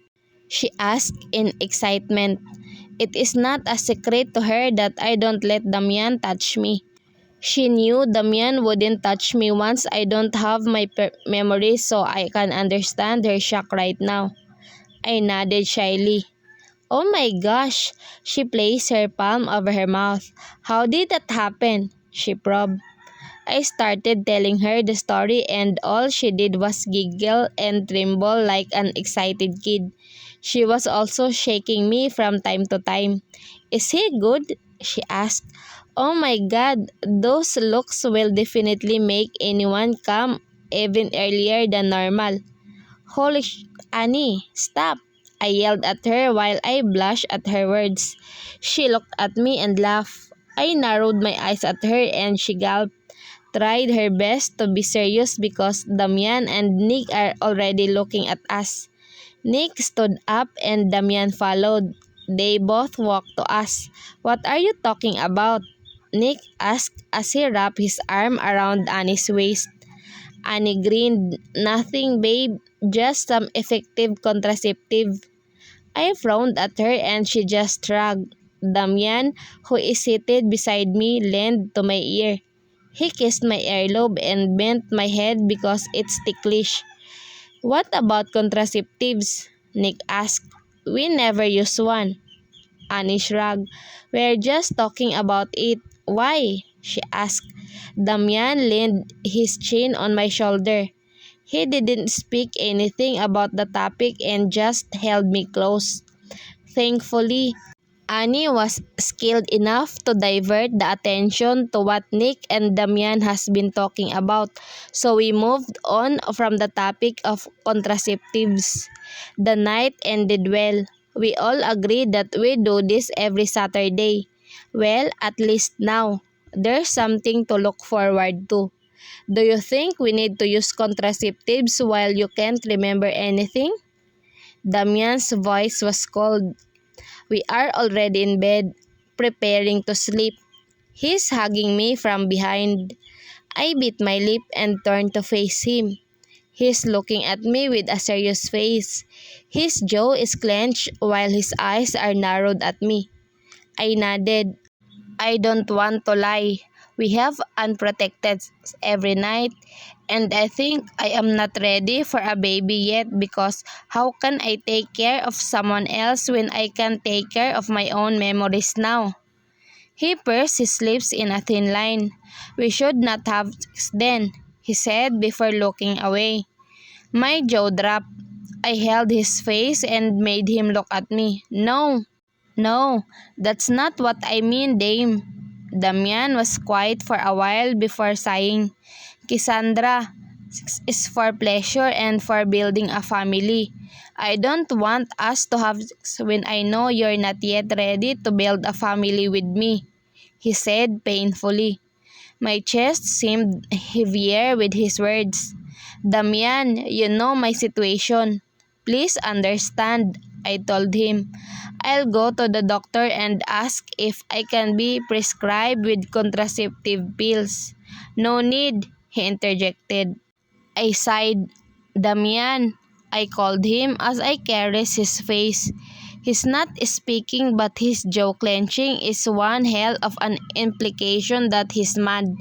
I kissed the stubbles on his jaw and he shut his eyes. He pursed his lips tightly. Okay, he sighed in defeat. We'll have on your safe days. I stopped kissing him. What? I'm sorry, I don't want you having sex with me while on your pill. They have lots of side effects and I don't want to risk your health. I narrowed my eyes at him. But we won't have every night? I cursed myself for thinking that. What about condom? I asked him. Damian narrowed his eyes at me. You want me to fuck you with condoms? He asked. I shook my head. No, dame. I want you to every night, not just on my safe days.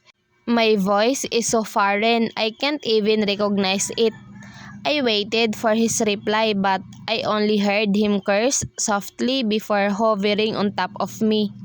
Damian was firm. He didn't want me in contraceptive pills because of its side effects. I wonder if that's because something happened to me before or if it's just his husband pride talking. I was sweeping the walkway when I saw a limousine coming in from the gate. I stopped and walked to the side as I watched the black luxury car pass me. Okay, the owners must be here now. I shrugged and just continued what I am doing. I need to finish this faster because the owners might want food. Damian couldn't cook because he's busy axing the branches of the trees that fell. It took me a few moments before I went to the mansion and saw a man walking out of the limousine. He's tall and muscular, much like Damian. He's wearing a white polo shirt and a pair of black cargo shorts. His hair is in a low faded cut and is brushed neatly to the back. Coming out after him is a woman, probably as tall as me, with a slender body. She's wearing a navy blue skater dress and a pair of rubber shoes. She smiled at the man widely and tiptoed to kiss him on the lips. Okay, they are a couple. I pursed my lips in a thin line before walking towards them. I saw the man motion for the driver to put the car away. They were about to go inside the house when the woman saw me. She froze for a moment and blinked several times. The man then followed suit and looked my way with a slightly surprised expression until he smiled at me. Good morning, ma'am, sir. I greeted them. You probably don't know me yet, but I am Damian's wife. The man nodded while the woman just stared at me with curiosity. Where's Damian? The man asked me in a low baritone. It seemed so difficult for him to say Damian's name. I smiled and tried to make the mood lighter. He's in the backyard, sir, I replied politely when I saw their bags on the porch. Let me help you get those bags inside. No need, the woman said abruptly and I stopped. She bit her lower lip. I mean, we handle the bags. They are heavy. She smiled at me. I smiled and nodded. Then, what do you want, ma'am? Refreshments? I asked. I initially wanted to ask them where they've been, but I stopped myself because I feel like it will sound like I am intruding them when we just met. The woman nodded. Iced tea will do, she replied. I nodded and walked to the kitchen right away to make her iced tea. I was busy staring the picture when the back door opened. It's Damian, topless and covered in sweat. He walked to me and kissed the side of my head. His eyes darted to the picture. Were you thirsty? He asked. I shook my head. The owners have arrived, I told him. Damian stilled and seemed to be surprised. Really? He asked. Who came? I shrugged. I didn't get their name, but it was a handsome boy and a beautiful woman. Damian narrowed his eyes at me. Handsome? He raised his brow. I bit my lip when I realized what he's trying to show me. I nodded. He's handsome, in all honesty and objectivity. I chuckled. Oh, really? More handsome than me? There, he asked it. I bit my lip to hide a smile forming on my lips. I think so. I shrugged. He looked at me angrily and was about to lean in when we heard someone walk in. I immediately stepped away from Damian and looked at the direction of the person. Oh, Damian! The man came and walked to my husband. Damian seemed angry though and was even reluctant to even greet the owner. I mentally shook my head. Why is he jealous? He's literally my husband. I won't choose anyone else over him, so he should stop worrying. How was the flight, Porter? Damian asked. Oh, so he's Porter. Porter, as Damian called him, smiled. Good. Graciela and I slept well in the plane. She slept right after takeoff and just woke up minutes before landing. Damian smirked. Sleepy wife, huh? He said with a meaningful tone. Porter laughed. I hope not, though. I want to focus more on Paul now. Damian nodded. They seem so close. I wonder if this Porter is my husband's friend because I can see him as close to Damian like Nick. Damian looked at me and then wrapped his arm around my waist. Porter's brow raised while he saw what Damian did. Porter, this is my wife, Cassandra. Cassandra, this is Porter Dan, the owner of this house. Mansion. I want to correct him but I stopped myself. Instead, I smiled at Porter and bowed a little before extending my hand to him. Nice meeting you, Mr. Porter, I told him politely. He chuckled lowly and took my hand, shook it briefly, before smiling. Nice to see you too, Cassandra. I smiled politely. I placed the pitcher and the glasses on a tray. I am going to give this to Miss. I don't know how to call her but thank God Porter knew what I meant. She's in the balcony. She's looking over the pool, he told me. I nodded. Okay, I'll just go and give her this, I said before leaving the kitchen. I walked to where Porter's wife is and saw her talking to someone in a thin rose gold tablet. I think this is the trend now among tech geeks. She's video chatting with someone on the tablet. How are you? What did you and Ophelia do? She asked in a kind and interested tone. I looked at the screen and saw a small cute boy pouting at the camera. Mommy, she made brownies but they don't taste good. He beamed in a cute voice. She chuckled and shook her head. Well, when your dad and I came home, I will bake you brownies. Okay, the boy replied, but still sounding so frustrated that he didn't get to eat a good brownie. He's cute, and now that I see him, he resembles Porter. Maybe this is Paul, Porter's son. I placed the pitcher of iced tea on the table, making the woman look my way. She smiled at me. Thank you, Cassandra, she said politely. I narrowed my eyes and furrowed my brows. Did she just call me by my name? How does she know it? I never introduced myself to her. She seemed to have noticed what I am thinking. Ah, your husband always mentions you before when he comes here. That's how I knew your name, she said. I nodded and smiled. It's okay, Mom, I told her. She shook her head. Just call Graciela or Grace. She smiled widely. I looked at her and gulped. But she's my boss. I won't be comfortable calling her by her first name, but I insist. She shook her head.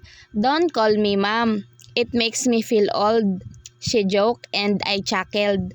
She poured iced tea on the glass and handed it to me. Here, drink some, she offered. I looked at the glass and politely shook my head. No, ma'am, I mean Grace, I refused. I should be doing some household chores and not drinking iced tea with my boss. Grace narrowed her eyes at me. Come on, you must be tired. Rest for a while and drink iced tea with me.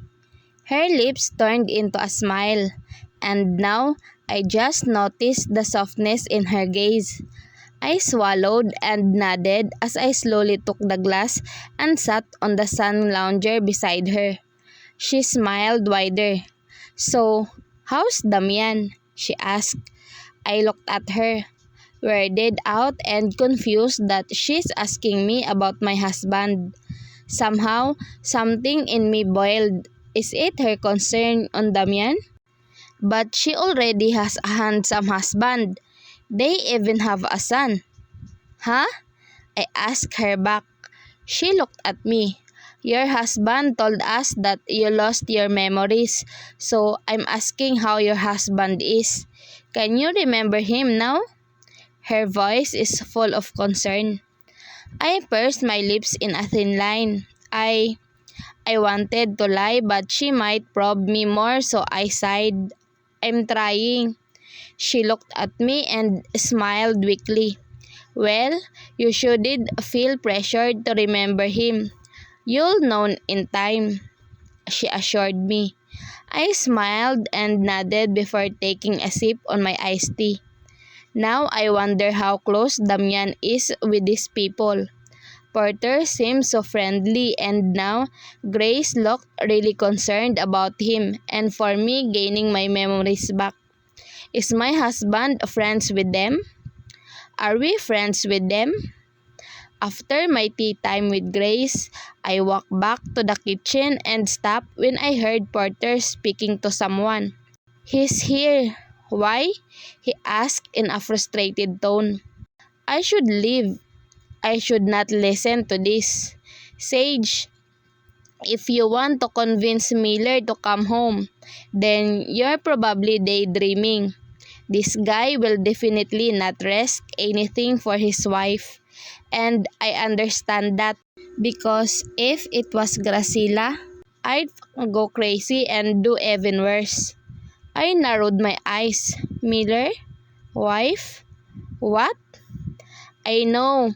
Then why didn't you fly here then? Now, he sounded really mad. I already told all of you to let him chill. They've been through a lot. Aunt Iris just won't give them a break. Stand in my spot. I heard the door opening and saw Damian walking in. He looked at me with narrowed eyes as he saw me. He immediately walked to me and cupped my face. Are you okay? You look pale, he commented. I took a deep breath and nodded. Porter came to us, probably after hearing Damian's words. His eyes widened when he saw me, and for some reason, I even got more confused now. He mentioned Miller's name, and wife, and do the same, and going crazy if that happened to Gracila. I looked at Damian and saw his furrowed brows. Let's go home. You need to rest now. I shook my head. It's only morning. We can't leave now, especially that the owners are home. We need to serve them. Is there a problem? I heard Grace speak. Damian turned to her quickly before bringing his gaze back at me. She's tired. We'll go home. His voice was laced with authority as he uttered those words, and I couldn't believe him. How could he talk to the boss that way? Grace nodded. Really? Okay, you can go home, she replied before walking to Porter, who's still looking at me. Porter, go call the driver and ask him to send them home. Porter nodded but Damian shook his head. I have my truck. I'll drive us home. Porter raised his brow while Grace nodded. Okay, she said and then glanced at me again. You don't need to come tomorrow if you're still tired. You should rest. I pursed my lips and looked at Damian, who's never tore his eyes off me. Okay, I told Grace before nodding. Damian sighed in relief. He held my hand and that made Porter smirk. Well, go ahead then. Grace nodded while Porter's eye looked really amused to see Damian do this. Take care, Grace beamed and even walked us to the door. Damian held my hand as we walked to his car, like what he usually does. He helped me get in and even fastened my seatbelts for me. Questions ran inside my head as I see him walking to the driver's side. He started the engine and I never removed my eyes on him. Is there a problem?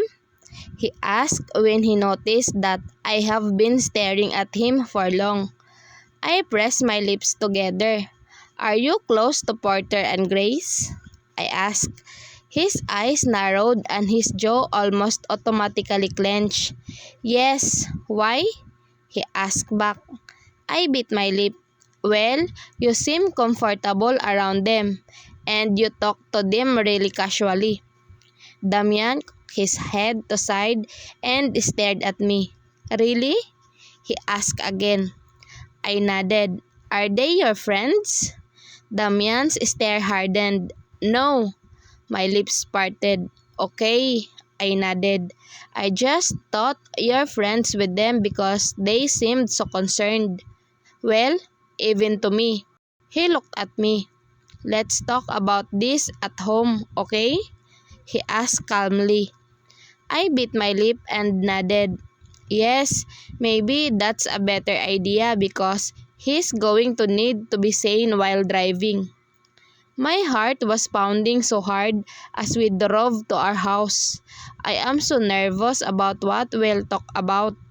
I feel like this is an important matter we need to talk about because Damian looked really serious. And when we arrived home, he immediately led me to the bedroom. He pulled me to sit on his lap while he sat on the bed, like what he did when I got mad at him because of Mrs. Carter. My face heated as he leaned his chin on my shoulder. What do you want to know about them? He asked me. I looked at him and saw him looking at me intently. Are you friends with them? I asked. He pursed his lips in a thin line. No, just like what he replied a few moments ago.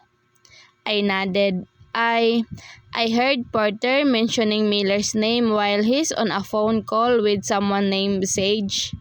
Damian clenched his jaw. His eyes told me he's angry but he never spoke a word. He let me continue. Do I know them before? I asked. Grace and Porter? He remained looking at me intently. Yes, his voice seemed controlled, like he's keeping something more. But he really keeps more because he knows my memories and won't give me a hint at all. Where? I asked. Damian's jaw ticked and his eyes grew even more intense. He hugged me even tighter. Cassandra. My lips parted. If not in Nevada, where? I asked softly. Already breathing hard, Damian stared at me for a few moments before sighing in defeat. In Chicago, he replied as I felt a searing pain in my head. I slung my bag around my shoulder and locked my locker. Cassandra, I heard Marie, my closest friend in Bali class, call me. I turned to her and saw her walking towards me. Do you wanna come? We'll be having a night out at Berkshire tonight. Drink and chill, she told me with a wide smile. Tempting. I smiled and shook my head. I would love to, Marie, but Ivan is already waiting for me downstairs. I told her apologetically. Maybe next time. She rolled her eyes playfully before nodding. Okay, next time. Maybe this Friday. It's gonna be Allison's birthday. I smiled and nodded. Sure, count me in as long as I am invited, I told her. She gave me a queer look. Of course, you are invited. We are all invited, she beamed. I chuckled. I am not really a friendly person, so I don't really know, and most definitely don't care about what others think of me. Marie, are you coming? I heard Lyndon call her. He's wearing a black hoodie and a pair of black training pants. He is one of the best male ballet dancers in this building. He's won different awards and was even given a scholarship to study in New York. But he refused. I wonder why though. That is such a huge opportunity for him already. Marie looked at Lyndon and nodded. Yes, in a while, she yelled back. Lyndon left before giving me a small nod. Marie turned to me. I'll go ahead now, okay? See you tomorrow. She hugged me before running to where Lyndon went. I breathed out and started walking out as well. I turned the lights off and closed the door. I walked to the lobby and smiled widely when I saw my boyfriend, Ivan, waiting for me on one of the couches. His legs are wide as his hands are stretched on top of the backrest. Hey, I spoke when I was in front of him. He looked up and smiled. Hey, baby. He stood up and took my bag. He slung it on his shoulder and held my hand. Hungry? He asked. I smiled and nodded. Can we eat some Chinese? I'm craving. Ivan raised his brow before nodding. Okay, he said as he led me out. Are you not cold? I have some extra coat in the car. I looked at him and shook my head. I am wearing a black crocheted sweater, a pair of white leggings, and a pair of black thick boots. On top of that, I wore a thick knee-length mustard coat. I am good. I feel warm, I chimed. Besides, your hand is warm. Ivan smirked and shook his head before leading me towards his car. He drives a black heavily tinted Subaru. How was your day? He asked while he buckled his seatbelt and started the car's engine. I sighed and leaned comfortably on the front seat. I am so tired. We're running circles because the date of the play is fast approaching. Ivan chuckled. Then you deserve the best dinner tonight, he beamed. I smiled at him. We drove to a nearby Chinese restaurant. Ivan held my hand as we walked inside and a receptionist guided us to a vacant table. She also gave us a menu and told us to just call her when we're ready to order. My mouth was already watering as I looked at the photos on the menu. Damn, I'm supposed to be on a diet but now that I am looking at all this, I feel like I need to order them all. That's not what this is about, Melissa. The man on the other table silently snarled. I looked their way and saw him narrowing his eyes at the woman in front of him. He's wearing a simple white v-neck shirt and a leather jacket. His fist is clenching the tablecloth while he gritted his teeth. But we're in a relationship. The girl cried and didn't care about the people around her. The man inhaled a sharp breath and leaned closer to the woman. He told her something that made the girl stop crying. She looked at him for a few seconds before standing up. You think it's all that, Miller? Her face snarled. You think I am easy? Now she's scandalizing the whole place. Everyone, not just me, is staring at them and watch them like some lychee TV show. The man who she called Miller stood up. "Melissa!" "No!" The girl named Melissa vehemently shook her head. "Don't you dare follow me!" She gritted her teeth before exiting the restaurant. Miller just sighed and plumped onto his seat with his head low. What an asshole!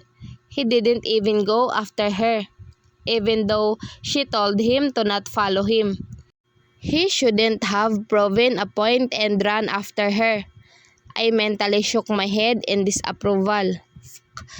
I heard him mutter under his breath before locking eyes with me. My eyes widened in shock. He narrowed his eyes at me and I willed myself to look away because he seemed mad at me. "Ivan, what's your order?" I asked Ivan, who was looking at the door. Probably watched the girl leave. He blinked several times before looking at me and smiled. "I'll have their fried rice and some dumplings. Orange chicken is also nice," he replied. I nodded and pretended to look at the menu. I pretended to think while choosing, but the truth of the matter is that I can see Miller looking at me from my peripheral vision. The waitress came to us and asked us what our order is. Ivan told her what he wants and then looked at me. I sighed and also told her my order. "Are you okay?" Ivan asked as he reached for my hand on top of the table. I smiled and nodded. "Yes," I replied. I heard Miller sigh hard before standing up. He took his wallet out and left some cold cash on the table.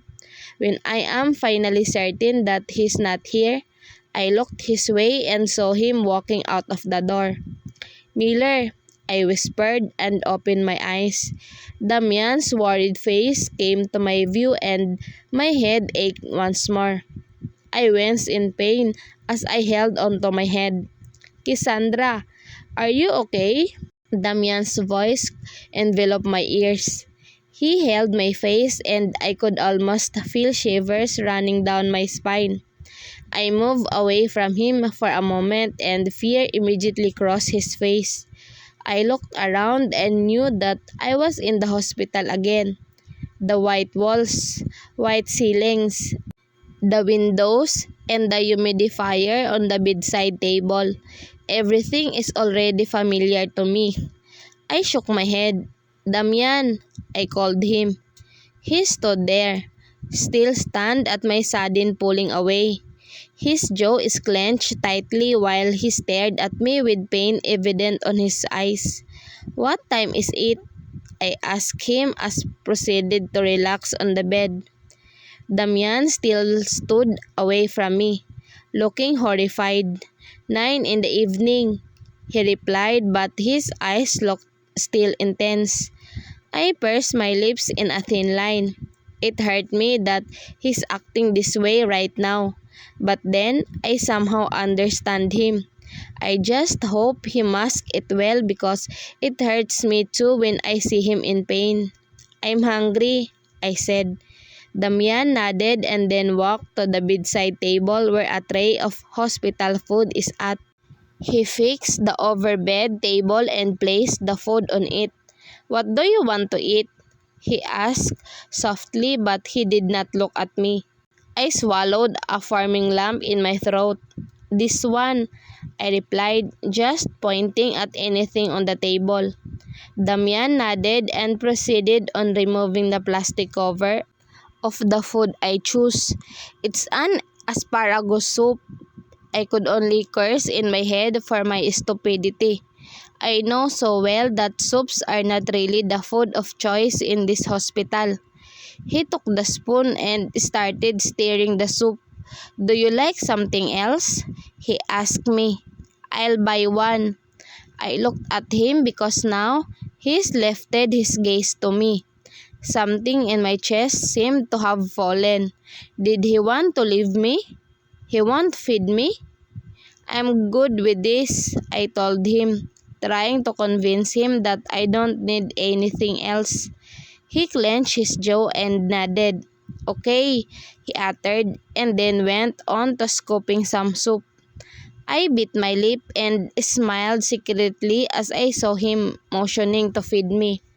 "Open up," he uttered as the spoon was only inches from my lips. I opened my mouth and let him feed me the whole thing. I didn't even care if the soup is most tasteless asparagus soup I have ever tasted. All I know is I like the feeling of him feeding me. "What do you want to do now? Are you going to sleep again?" he asked me when I finished eating. I looked at him, pulling a chair towards my bed. He sat there, but I am not contented. I moved aside and tapped the empty space beside me. Damian narrowed his eyes at me. "Sit beside me, please," I told him sweetly. I mentally scolded myself because I sounded so needy, but I didn't even care. I want him to sit beside me and hug me. Maybe that's all I want. Damian pursed his lips in a thin line. "The bed is small for us, Cassandra," he said in a whisper. I frowned at him and looked away. "Okay." Now, I sound like a kid who lost her candy. "Come on, Cassandra. What are you doing now, huh? This is unbelievably ridiculous." I was busy calming myself when I felt the bed move. I looked at Damian and saw him adjusting himself on the bed. He put his arm behind me and pulled me to his chest. I looked at him with parted lips. He smiled weakly and placed my head on top of his chest. "I'm still so weak when it comes to you," he whispered as he kissed the top of my head. I bit my lip and hugged him tight. "I'm sorry," I told him. "I didn't mean to pull away. I just remember something." "Shh, it's okay." He hushed me and caressed my hair softly. I lifted my head to him and saw him smiling at me. I frowned at him. "I remembered something, Damian." He nodded. "Okay, but don't push yourself too much." My lips parted. Couldn't believe that he's this calm. "Are you not going to ask me what I remembered?" I asked. He wrinkled his brows. "Baby, if it makes your head hurt, then I don't want you telling me what you remember," he told me softly. "I hate seeing you in a hospital bed." Pain was evident in his voice and it made my heart hurt more. Why hadn't I seen this? Why hadn't I noticed this? He adjusted my position in his arms, but I reached for his lips and kissed him deeply. I don't even care about the hospital or if a nurse comes in. I just felt the need to kiss him. "Cassandra," he whispered when I broke away for a moment. His eyes bored into mine as if not believing what is happening. I tried to reach for his lips once more, but then he looked away, making me kiss his jaw instead. "Damian," I called him with a frustrated, needy voice. He looked at me and shook my head. He didn't speak and only stared into my eyes with his jaw clenched. "Please," I begged. Damian pursed his lips in a thin line. His stare has hardened. "Baby, we're in your hospital room," he told me, trying to explain why he's saying no to my kisses now. I frowned at him. "I don't care," I spoke and held onto his shirt. He shook his head and even scoffed. "Well, baby, I care. If the male nurses sees you this aroused, then I might break his face. But I want your kisses," I told him. I'm sure I would regret this later on, but my need for his kisses is one heck of an intense desire that it clouds my thoughts entirely. Damian gulped and furrowed his eyebrows. I can see how he's slowly yielding. "Baby," he breathed against my skin. "Please, Miller," I pleaded as my heart started to pound inside my chest. Damian's eyes widened in surprise. I smiled weakly. "I told you I remember something," I told him sweetly as I ran my fingers on his chest. His lips parted, too stunned to say a word. He shook his head and his eyes twinkled as tears started forming. "I don't remember everything, but now I know you're Miller." He shut his eyes and pinched the bridge of his nose. "Fuck," he mumbled, and I reached for his face, caressing it like how he does to me. He let out a sigh of relief before looking at me. "Baby," he whispered softly before leaning in down to kiss me. I smiled through the kiss and savored how his lips moved against mine. I willingly let him take over as I felt the familiar sensation in my stomach. He broke away from me and kissed my temple. I smiled widely because for the first time, I felt like I did something for him. I feel like I hurt him less now that I remember him. "Thank you," he whispered. "Thank you, baby." I didn't know what happened to me, but I believe that since I have known that Damian is Miller, I didn't want him out of my sight. I'm still in the hospital, but I even hate it when he goes to the comfort room. I must be crazy. Damian looked at me with curiosity written all over his face. "Is there a problem?" he asked me when he noticed that I am just gawking at him shamelessly. It was just one memory. He did not even talk to me, but the fact that I finally saw his face excites me so much. I shook my head and he walked to sit beside me. I smiled and snuggled closer. "Damn, I don't know what I do when you're this clingy," he chuckled and kissed my hair. I bit my lip and didn't both reacting because I can't deny it. I love holding him this way. I wanted to be beside him and that's what I'll do now. For months, I have thought of the pain I put him through. I even suspected him for some horrible things, but he never got mad at me for those. He understood me. And now that I knew his true identity, I can't help myself but feel bad.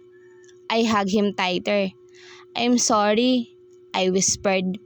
I heard him let out a heavy sigh. "What are you sorry about?" he asked sweetly. I lifted my gaze at him. "I'm sorry for how I treated you the past months," I replied in all honesty. Damian looked at me and sighed. He shook his head. "Baby, it's okay. I understand." He flashed an assuring smile. The way he smiled made me even feel worse. He's always kind to me. He always understood the situation. He always understood what he needed to give up for me. He was that kind. "What do you want to eat?" he asked. "Don't leave me," I told him. He looked at me with an amused face. He should be. I have never been this clingy. He was always the clingy one, the one who always wanted to stay beside me, the one who doesn't want me to leave his side.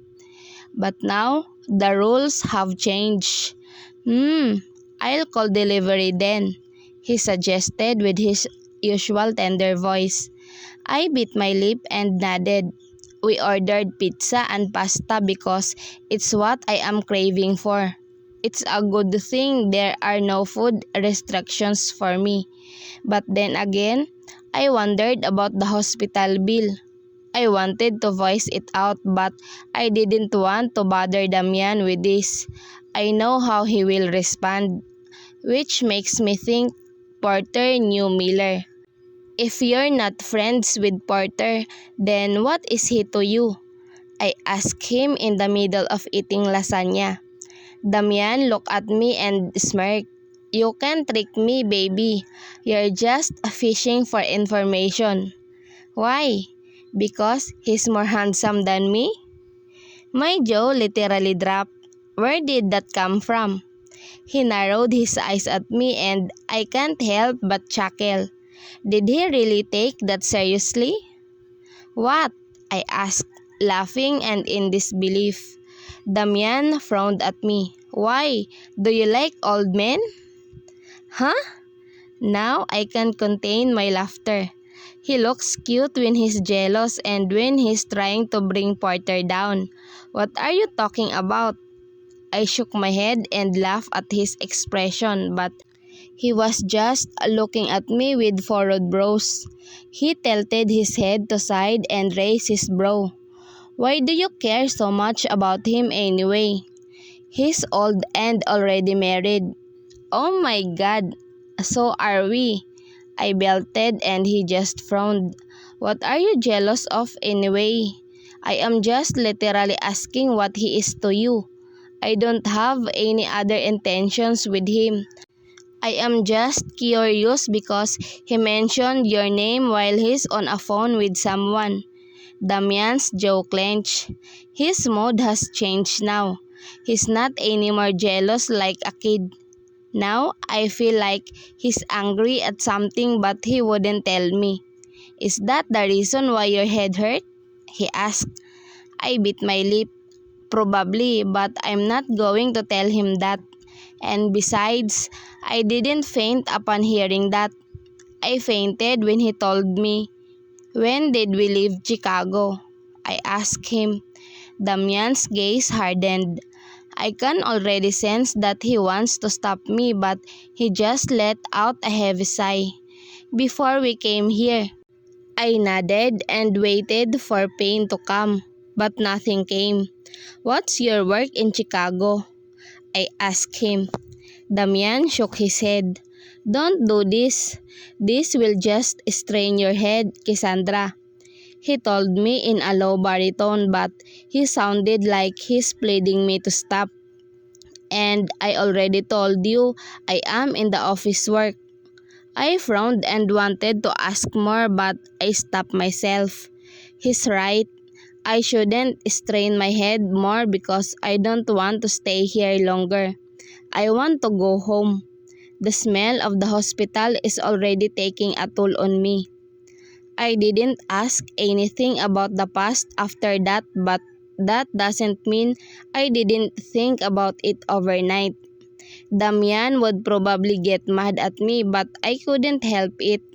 My lost memories keep getting the best of me. You can be discharged today, Mrs. Compton, Dr. Malone told me. Damian is standing behind him, seriously observing me. Are you sure? He asked the doctor. Dr. Malone nodded. Yes, she can safely go home now, Damian. She just needs to take some medicines. Damian clenched his jaw and sighed hard. Okay, but we'll come back for her weekly checkup. My eyes widened. Weekly checkup? I asked, but that would cost us even more money. Damian turned to me and shook his head. You need that, he told me sternly.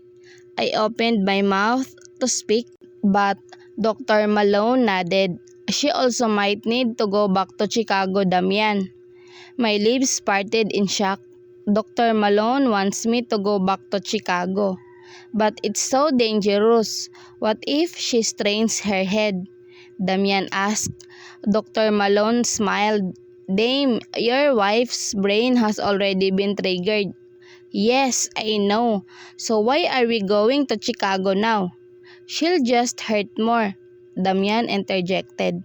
My eyes went from Dr. Malone to Damian. I can sense a building tensions up in the air, so I called my husband. Damian painfully walked to my side and I held his hand. He looked at me. I smiled and slowly, he unclenched his fist and laced his fingers with mine. Dr. Malone breathed deeply.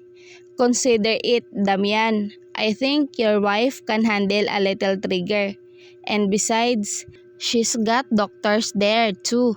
You'll get the best medical care. Damian didn't look at him. He seemed really pissed off at the idea of me going back to Chicago. I understand where he's coming from. I have been in and out of the hospital because of my condition. Just a small trigger renders me either unconscious or in searing pain. How much more if I get to live in my hometown? Damian and I didn't talk about Chicago that day, even when we got home. As a matter of fact, I never brought it up to him again. Cassandra, breakfast? Grace called me while I was watering the plants. I tried to remember how Damian did it so these plants would live. I looked at her who's standing on the porch. That's okay. Damian and I already ate at home. I politely declined. Grace frowned at me. Come on, she insisted. You have been here for 2 hours already. Come and eat with me and my husband. I bit my lip and then looked at her, smiling widely at me again. I looked at the hose in my hand before nodding at Grace. She seemed so friendly. Well, Damian told me I met her and Porter in Chicago. Maybe we're friends? But Damian said he's not friends with them. I shook my head as thoughts came again. I shouldn't strain my head. I repeated over and over again as I walked to the dining area. Porter is already seated on the center while Grace is on his right. I was actually shocked to see Damian coming inside the house too. He pulled a chair for me before he sat on the left side of Porter. Porter looked at me and smiled weakly. Let's eat, he announced. Damian leaned closer to me. What do you want? He asked as I looked at all the food right in front of me. This is breakfast? Well, Grace surely cooked a lot. I pointed at the bacons and Damian placed food on my plate. Grace is smiling widely while she watched me and Damian. I smiled weakly before biting my lip. Sage and Heaven are coming today, Porter announced. Damian paused while putting food on my plate. He turned to Porter, who's also looking at him with a raised brow. Sage, it sounds so familiar. I heard Damian talking to a guy named Sage on the phone, and Porter did too. Who is Sage, and why is he coming here? Grace smiled widely. Really? I wonder if they brought Ivan. She beamed excitedly. Porter smiled. Sage said it's just the two of them, he told his wife. Grace pouted and I can't help but smile at their interaction. I always thought rich married couples are somehow distant to each other. But seeing Porter and Grace like this makes me smile because of the authenticity of their actions. Damian sighed before continuing to put rice on my plate. He didn't speak a word even though he was obviously taken aback by what Porter said. Stay for dinner. Porter's eyes were on me. I blinked several times. What? Did I hear him right? I turned to Grace and saw her smiling at me and nodding like she's encouraging me to say yes. We have something to do, Damian answered for me. I looked at him and wondered what he's talking about, but I figured I would probably not handle it if we stayed until dinner. It would really be awkward. Porter pursed his lips and narrowed his eyes at Damian. We'll talk later, he told him in a serious tone. Damian clenched his jaw and just focused on me and on eating. The quiet atmosphere is almost eerie. Without Grace occasionally speaking, it would look like all of us lost our tongues because we're not saying a single word. Grace looked at me. How are you, by the way? I heard you were hospitalized, she said in a concerned voice. I smiled and nodded. I was, but I'm fine now. Thank you for asking. That's thoughtful of you." Grace smiled and nodded before resuming back at eating. I almost yelled a huge finally when the breakfast ended. Damn, I wonder if we'll eat here at lunch again. And they're even inviting us to stay for dinner. I don't think I can handle another meal with them. "What the were you trying to do?" I heard Damian's angry voice. I was getting the rake from the backyard when I was startled by his voice. I paused and tried to listen in. "I want you to show yourself to Sage. We're your cousins." Now, it's Porter's voice. But he also was as angry as Damian. "And your mother is also looking for you." My heart pounded loudly against my chest. They are cousins. That's why Damian denied that they are friends. Because they are more. They are blood related. You You even left the company without even appointing a new leader." Porter's voice thundered. "Chadrick's doing his best." "I don't care," Damian sneered. "I don't care about anything, alright? Cassandra lost her memories. She can't even fully remember me. And now you're all coming here telling me to come back?" I shut my eyes. His words are laced with pain. "I understand." "No, you don't." Damian's voice cracked. "Do you know how it feels like when your wife woke up and never had a memory of you? Of your name? Of everything you did before? Do you know how painful it feels when you see her in pain with a flash of a memory? No. So don't tell me you understand my situation because you don't. You never will." "Miller, shut up!" Damian yelled. "Just leave me the hell alone." Tears stung my eyes. I don't know if I can still handle eavesdropping, but my feet won't move even when I urge them to. For months, I knew how hard it was for him to deal with my amnesia, but I have never heard him complain about my condition, even when it's obviously painful. He was always there, always supportive, always reminding me that my memories will come back for sure. And now that I just heard his cry, I couldn't stop the pain from attacking my chest. It feels so painful, but I couldn't help but just stumble down and cry. I clutched my fist onto my chest, in high hopes that it will at least lessen the pain, but it never did. And I don't think anything can. "Cassandra!" I heard Damian's voice amidst my tears. I turned to him and saw him squatting next to me. "What's wrong?" His worried eyes made my heart hurt even more. "Damian," I sobbed before I felt his arms envelop around me, giving me a tight hug. He never spoke a word, but the way he embraced me tightly made me melt into him. He kissed my temple and continued to hug me tight while I cried for our broken hearts. "Are you okay now?" Damian's soft voice enveloped my ears when I finally seemed to calm down. I don't know how long it took me to stop crying. All I know is Damian was there for me and he didn't leave me alone. We're even awkwardly hugging in the backyard and he didn't complain about it. I lifted my gaze at him and nodded. His eyes are sorrowful as he stared at me.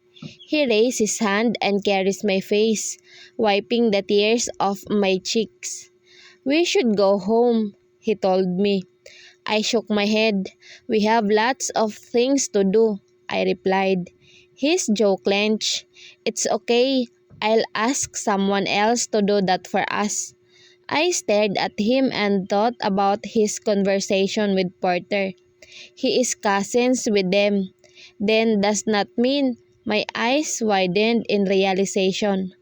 "Oh my God!" He narrowed his eyes at me. "Is everything all right?" he asked, worried. I looked at him in disbelief. I also heard Porter say that Damian left his company and Shh, I couldn't help but curse. Now, Damian looked so alarmed. He leaned closer. What's wrong? Worry is etched on his face, how he usually is when I feel a little headache. I gulped. Are you rich? I asked, still not believing anything. But Porter didn't sound like he's joking. I know I have already asked him this question in the hospital when I first woke up, but I haven't really gotten an honest answer from him. He said he has millions, but I didn't know if he's bluffing or not. Now, I want to know the truth. Did you hear me and Porter? He asked with suspicious eyes. I bit my lip and slowly nodded. He looked away and sighed. I frowned at him. He didn't deny. Is this your mansion? I asked again. Now I finally come to realize why he's treating Porter like he's his friend. Because he is more than his friend. He is his cousin. And this mansion? My head spun fast just thinking about this matter. Damian turned to me. He pursed his lips tightly and stared at me for a few more seconds before shaking his head. No, he replied. This is my grandparents' house. My lips parted and I can already feel my whole system shaking. I can't believe it. This is his family's mansion. Now I get why he doesn't look worried about the hospital bills. He didn't care if I didn't have a job. He resigned his job in a blink. I always thought he didn't care about the money. But now, I'm partially right. It's true that he didn't care about the money because he has a lot of them. Cassandra, he called me softly when I didn't speak. I looked at him and sighed. I don't know what to say, I said weakly. If this was the normal me who didn't care about Damian's feelings, I would have yelled at him and asked why he had to keep his identity. But this is me now, the me who only sees the good things Damian did for me. I'm sorry, he uttered softly. I smiled weakly. Don't you miss the luxury that you have to give up just for me? I asked. My heart is already filled with pain and I feel like it would only be a matter of minutes until it would explode inside my chest. Damian shook his head. I don't care about everything else. I just wanna be with you, he whispered painfully. A new set of tears formed around my eyes and I could feel the pain intensifying with each moment. This is the man who would turn his back to everything just for me. I'm sorry. It was all I could say to alleviate the pain I am feeling. I know it isn't much. I know that it isn't enough for everything he sacrificed for me. But it helps me feel a little better that he knows I am sorry for the things I did to him, for all the pain I have caused him. Damian shook his head and caressed my face. Don't say you're sorry, Cassandra. I willingly did this for you, he told me carefully. You're my wife, and I will bend everything just to make you happy. I will leave everything just to be with you. I bit my lip and nodded. Why hadn't I seen this before? Thank you, I told him, almost breathless. He pulled me closer and planted a kiss on my forehead. I'll do everything for you. Always remember that, he whispered and I nodded against his chest.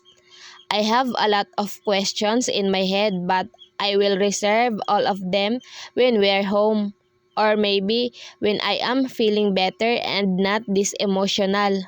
Damian, Cassandra, Grace's voice sounded really confused. Damian sighed and broke away from the hug as he helped me get up.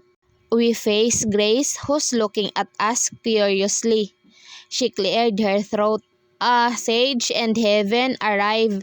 Let's have our snacks. She forced a smile. Damian held my hand before nodding. I was actually shocked that he agreed. Well, maybe he doesn't have any choice now because we're here and we can't probably escape his cousin. Grace nodded and smiled weakly before going back inside. Damian turned to me and combed my hair with the fingers of his free hand, pushing them back. Are you okay? Will you be able to handle it? He asked gently. I smiled and nodded. He pursed his lips in a thin line. Tell me when your head hurts, okay? Well, go home immediately. Home? I wanted to scoff at him. This mansion is his home. But somehow, my heart swelled at his idea of home, our small villa. Let's go, he said as he led me inside the house. From the back door, I can already hear people talking. Where's Miller? A low baritone asked. He's in the backyard with Cassandra, Grace replied. Damian's hold on me tightened. He stopped walking and we heard footsteps coming to the kitchen where we are. My heart pounded against my chest. Now, I feel so nervous. This is Damian's family, and I just heard him fight with Porter, so I wonder if this one is even more intense. I looked at Damian, who's staring at me with his concerned eyes. It's as if he's asking me if we can go home now so we'd escape all the commotion that's coming. I gave him an assuring smile and squeezed his hand lightly. I can do this. Damian clenched his jaw. He's really worried about me, meeting his other cousin. Oh, I heard Grace's voice and I immediately looked her way. My eyes widened when I saw her and Porter together with a man as tall and as muscular as Porter and Damian, with an intense stare. Beside him is a slender woman who looks like an innocent angel. Her long hair looks so soft as she clung onto the man's arm. Miller, the man said in a low baritone. I could feel all my nerves shaking because he sounded so angry when he called my husband. I turned to Damian and he just rolled his eyes before lazily facing them. Nice, Sage. You're here. Where's Chad? So we could have a nice reunion, he said sarcastically. My eyes widened and looked at the man, Sage. He's glaring at Damian with a clenched jaw. Porter just sighed and shook his head. I tugged onto Damian's arm and leaned closer. Don't be rude to him, I whispered quietly. Damian clenched his jaw and sighed hard. Grace smiled at me and so as the woman beside Sage. If I'm not mistaken, she must be Heaven, just like what Grace told us. I swallowed and looked at Damian again. He looked like he's calmed down. What are you doing here, Sage?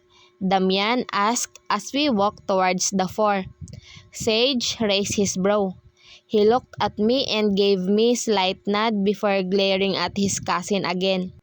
I wanna see if your leave was worth it. Damian smirked. It was, but don't make think otherwise, he said in a warning tone. Sage his head to side. He was about to speak when Heaven butt in. Have you eaten? Come on, we brought food, she beamed, trying to ease the tension in the atmosphere between Sage and Damian. From Chicago? Porter asked. Heaven rolled her eyes. No, we saw a pizza parlor on the way here so we decided to buy some. She turned to me. Do you remember me? She asked. I bit my lip and smiled awkwardly. Sorry, I apologized. She smiled and nodded. It's okay. She beamed and smiled even wider. She can't remember all of you. Damian said, and Sage frowned at him. And she doesn't remember most about me, so you all can chill the out. My lips parted at how rude he was to his cousins and their wives. I pulled his hand lightly and he looked at me. I just don't want them asking you stupid questions and trigger your head again. Sage shook his head. Let's eat, he announced with full authority before turning his back on us, pulling Heaven with him. Porter smiled at me before following Sage and Heaven. I looked at Damian. Is he the oldest? I asked. Sage, I mean. He sighed and nodded. Yes, he replied. Let's go. I bit my lip. He's intimidating, I told him. I am already scared of Sage, but then again, Damian must have stressed them all out. That's why they are acting so mad at him. Damian smirked. Not handsome? He raised his brow, looking at me with humor evident in his eyes. I frowned at him before rolling my eyes. Yes, he is handsome, I replied, because Sage is handsome. As a matter of fact, all of them are handsome. It's not a question now, though, since I already know they are blood related. But will that always be his line whenever I met a man? He chuckled. What do you even see in them? They're not as half as handsome as me. I scoffed at him. I don't even know why we're in this topic now, when the tension was too overbearing just a few moments ago. I looked at him in disbelief and shook my head. You're cocky now, huh? He smirked. I just don't like you looking at my cousins. They're already married, he said. Well, so as you. You're married to me, so don't look at anyone else. I rolled my eyes and sighed. He's impossible. Miller, Sage's voice thundered when he called Damian. Damian rolled his eyes before pulling me to the dining area. Sage and Porter were on either side of the six-seater table while Heaven and Grace are seated side to side. There were two empty chairs in front of the girls and Damian pulled the one beside Porter and let me sit. The table is filled with pizza, pasta and some Nevadan desserts. All of them are looking at Damian and I while we settled. Heaven smiled at me. I heard you just got discharged, she told me in her soft voice. I bit my lip and nodded. Heaven glanced at Damian and he just nodded. It's good that you're fine now, she told me. I smiled and nodded. Thanks, I replied awkwardly. I wonder if we're close before. She looked so close to Grace.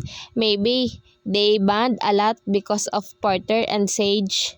Damian gave me food amidst the quiet and awkward atmosphere. If the breakfast this morning was awkward, this one's tripled the intensity of the awkwardness. We all ate in silence. Grace and Heaven would glance at me from time to time and smiled, making me smile back at them. When do you plan to come back? Sage asked in a low baritone. I looked at him and saw Damian glaring at him. No plans, he replied. Sage narrowed his eyes. So, you're leaving the company to Chad's hands? His voice is rising and I can feel his mood getting worse again. Damian sighed. I already told him what to do. Sage glared at him. Do you know what's happening? He asked in gritted teeth. I do, but I don't think there's something more important than my wife here, Sage. Damian's voice was seething in anger. Heaven and Grace sat straight while Porter just lazily watched his cousins fight. He doesn't even butt in or attempt to make them stop. It's as if he's enjoying this. In fact, he even looked at me and smiled. What the f? I talked to Brandon. He said it's safe. for Cassandra to go back, Sage said. Damian slammed his palm on the table and glared at his cousin even more. You're saying that because you're not in my position. Sage clenched his jaw. I don't need to be in your position to know how hurt you are right now, Miller, he sighed. But the company needs you. Chadrick's having a hard time leading your company and his. Sage, Heaven called her husband gently. She shook her head and Sage just sighed hard like he's trying to calm himself. Damian shook his head as he balled his fist on top of the table. Think about it, Miller, Porter said, gentlier than how Sage speaks to my husband. Your wife can have her own nurse or physician in your house if you go back to Chicago. She'll be safer and you can manage Compton banks at the same time. It's a win-win. I looked at Porter, who's looking so concerned at Damian. Unlike Sage, he seemed more patient with regards to this topic. Maybe because of his heated conversation with Damian a while ago, that he's acting kinder than his cousin. I looked at Damian, who looked like he's in deep thoughts. I reached for his hand, making him look at me. Now that I think of it, I don't really know if we have to go back to Chicago. Damian vehemently refused Dr. Travis in the hospital. Somehow, I understand Damian's side.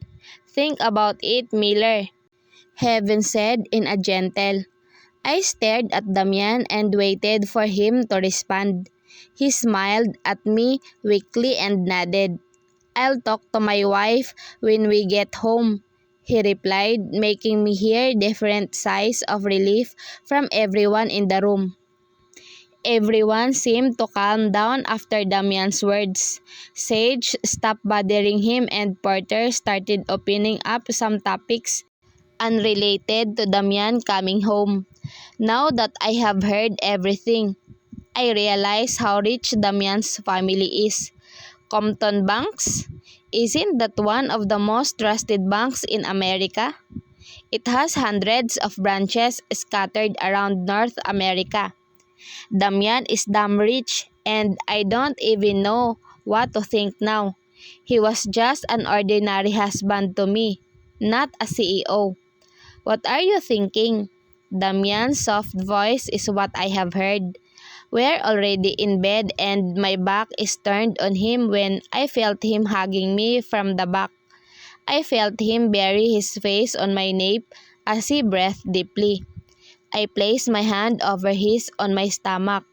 I stared at the simple gold band that both of us are wearing. I caressed his left ring finger. Are you going back to Chicago? I asked. I already thought about it. If Damian thinks it will be dangerous for me to go back, I can stay here. I can just apply for another job because I believe Damian's the one who's paying for my salary with taking care of their mansion. Well, he tricked me on that. Damian tightened his arms around me. Me? He asked softly. Baby, I am not going anywhere without you. I bit my lip and continued playing with his ring finger. My heart is pounding so hard against my chest. I'm afraid Damian could hear it. You want me to come? I asked in a small voice. We'll go to Chicago if you want to go, he replied calmly. Do I want to go? If this was asked to me a month ago, I would have agreed in no time. I wanted to bring back all my memories so bad that I'll do everything that I can to have them back. I don't really care anything else. But now, I don't know. Do I still want my memories back? Yes. Do I want to hurt Damian by going back? No. What's in Chicago? I asked. Damian sighed. Well, you grew up there. We met there.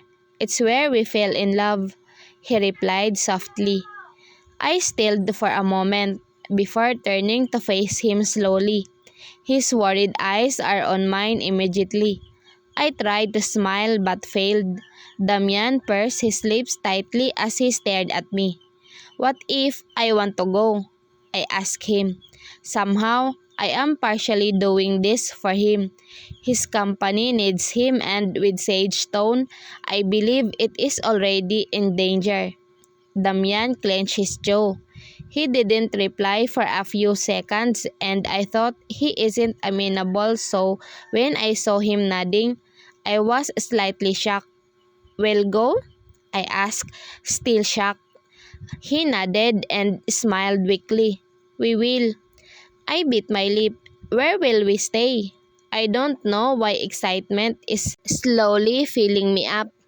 "I have my penthouse." Penthouse? That sounds luxurious. But why do I have to expect from a CEO? "When are we going back?" I asked. "When do you want?" he asked back. His hand slipped on my waist and started caressing it smoothly while I thought of a good date for us to go back. We could go back as early as the day after tomorrow, but I wanted us to spend time with Annie and Nick before we fly back to Chicago. I believe I'm going to miss the two since they are the closest to us here. "Let's meet with Annie and Nick first," I told him. He nodded and pulled me to his chest as we talked about some details of the flight before we got into a peaceful slumber. Annie came to our house with Damian and Nick went to fish. They don't have any work today, and Annie said she's been banging Nick the all week so they could come here and visit us. "So did you buy contraceptive pills?" she asked me as we were slicing vegetables for the stew we're making. I looked at her and shook my head. She frowned at me. "What? Why?" she asked. I pursed my lips in a thin line. "Damian doesn't want me to take pills," I replied. Annie raised her brows at me and gave out a meaningful smile. I know what she's thinking, but since that night, Damian and I haven't had. I believe he's sticking to his principles seriously. "So the sex life is still good?" Annie asked.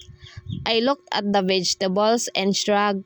Now that she asked about it, I kind of miss it.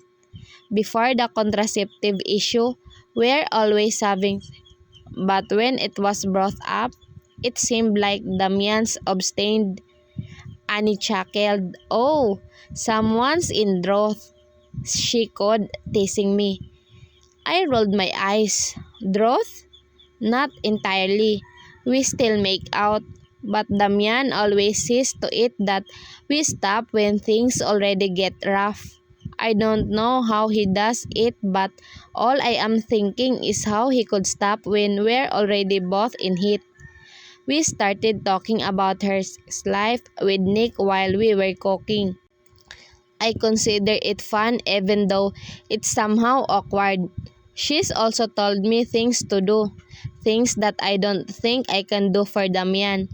But anyway, we're not even now, so I think it is not feasible for me to find out.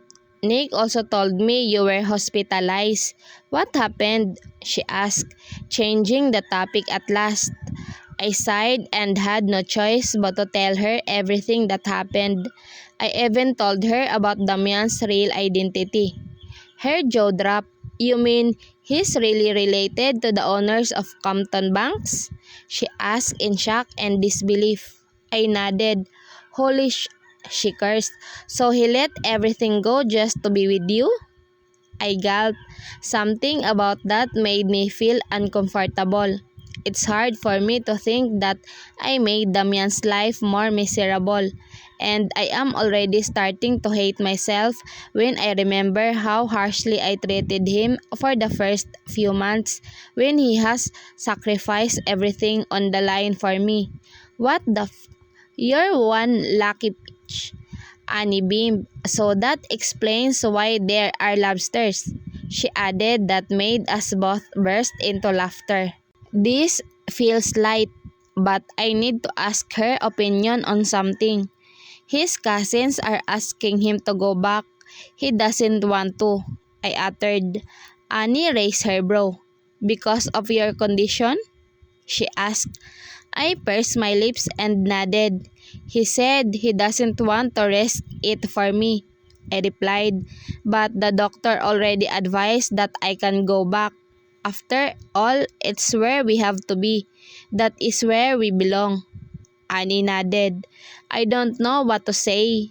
I don't want you gone from here, but on an objective perspective, I think it is better for you to do what the doctor says so you would gain your memories back. I sighed. I thought so too. Have you talked to him about it? I nodded. I also explained what we talked about and she started to give me her opinion about this. For Annie, she thinks it's better for me to go back, which is good because Damian somehow agreed to me. But that was only because I wanted him to go back and handle his company so his cousins won't be mad at him anymore. Now that Annie and I are talking, I feel like I also need to go back for myself. Once I got my memories back, I would be free from all the questions in my head and I will also be able to love Damian without inhibitions. Are we not going to the mansion? I asked Damian as I prepared our breakfast. Today is Monday. We are supposed to work, but then now, is it really working? Damian is the owner of that house together with his family. Damian shook his head. I don't want another brawl with Porter and Sage, he whispered and he hugged me from the back. You think they are still mad at you? I asked. He sighed and kissed my neck. I don't really care if they are. I frowned at him. They're your cousins, he nodded, but that doesn't give them the right to butt in everything I do. I am still mad at them for talking to me like that in front of you. What if your head hurt while we're having that conversation? I am going to kill them. My lips parted in shock. Damian! I scolded him. What are you talking about? He gave me a tight smile. Don't worry, I won't kill them, he assured me. I rolled my eyes and he just chuckled and turned me around to face him. He looked into my eyes and leaned down for a kiss on the lips. Both of his hands are on either side of my waist while he kissed me deeply. I closed my eyes and let my body react to him naturally. My hands went to his neck and pulled his face closer to me. His tongue swiped my lower lip and I opened my mouth just to give him access inside. He plunged his tongue inside my small cavern and owned it like it's his own territory. I am getting dizzy because of his kisses. It was the case all the time. Damian, I moaned when his kisses went to my neck. He sucked a familiar spot, making me lose my senses again. His hands went to my waist and pulled me up just so I could sit on the kitchen counter. He spread my legs and settled in between while still kissing my jaw and my neck. Ah! I gasped when I saw his hands went inside my spaghetti strap blouse, cupping my breast. His thumb rolled over my and I whimpered. You're not wearing bra again, he whispered as he kneaded my breast. Yes, I didn't. I haven't worn bra since that night we stopped sex. Every night in high hopes that he'd pleasure me in a different way if he doesn't want to me. He pulled my shirt up until it was totally removed from me. He threw it somewhere as he stared at my naked torso. His eyes were blazing with lust as he dipped down and latched on mine like a hungry baby. I held onto his head when he bit my Damian. I moaned loudly and he continued to suckle harder. He did the same thing to my other breast before kissing me up to my earlobe. Baby, I want to have you now, he whispered sensually and I just moaned. Straddle me, he ordered, and I did without questions. He held onto my butt as we both walked to our room. He laid me down the bed carefully. He immediately removed my shorts and underwear before spreading my legs open. I looked at him, staring at me like I'm some delicious dinner open for him to devour. He gulped several times as he quickly removed his clothes. He knelt on the bed as he took my leg and anchored it on his shoulder while he held my ankle on the other leg, spreading it wide up in the air. I bit my lip when I felt his manhood tease the entrance of my slick folds. Damian! He leaned closer so I ran my fingers to his chest down to his rock-hard abs. Please, I begged. I haven't felt like this for weeks because of that stupid contraceptive topic. I regretted that I brought it up because I didn't realize that Damian would be so against it. If I hadn't brought it up, we could have been doing this every night. Damian inserted his member abruptly, making me close my eyes and moan out loud. I didn't expect him to let it all in at once. He filled me to the brim and stayed inside me for a few moments before moving in and out slowly. His fingers rubbed my clit while he's thrusting, and that made it feel even better. I arched my back and shut my eyes amidst all the pleasure I am feeling. Damn, fast. Oh my God, I gasped when he moved hard and fast even before I could I sentence. I can hear the bed almost breaking the wall while he thrusted like a hungry beast.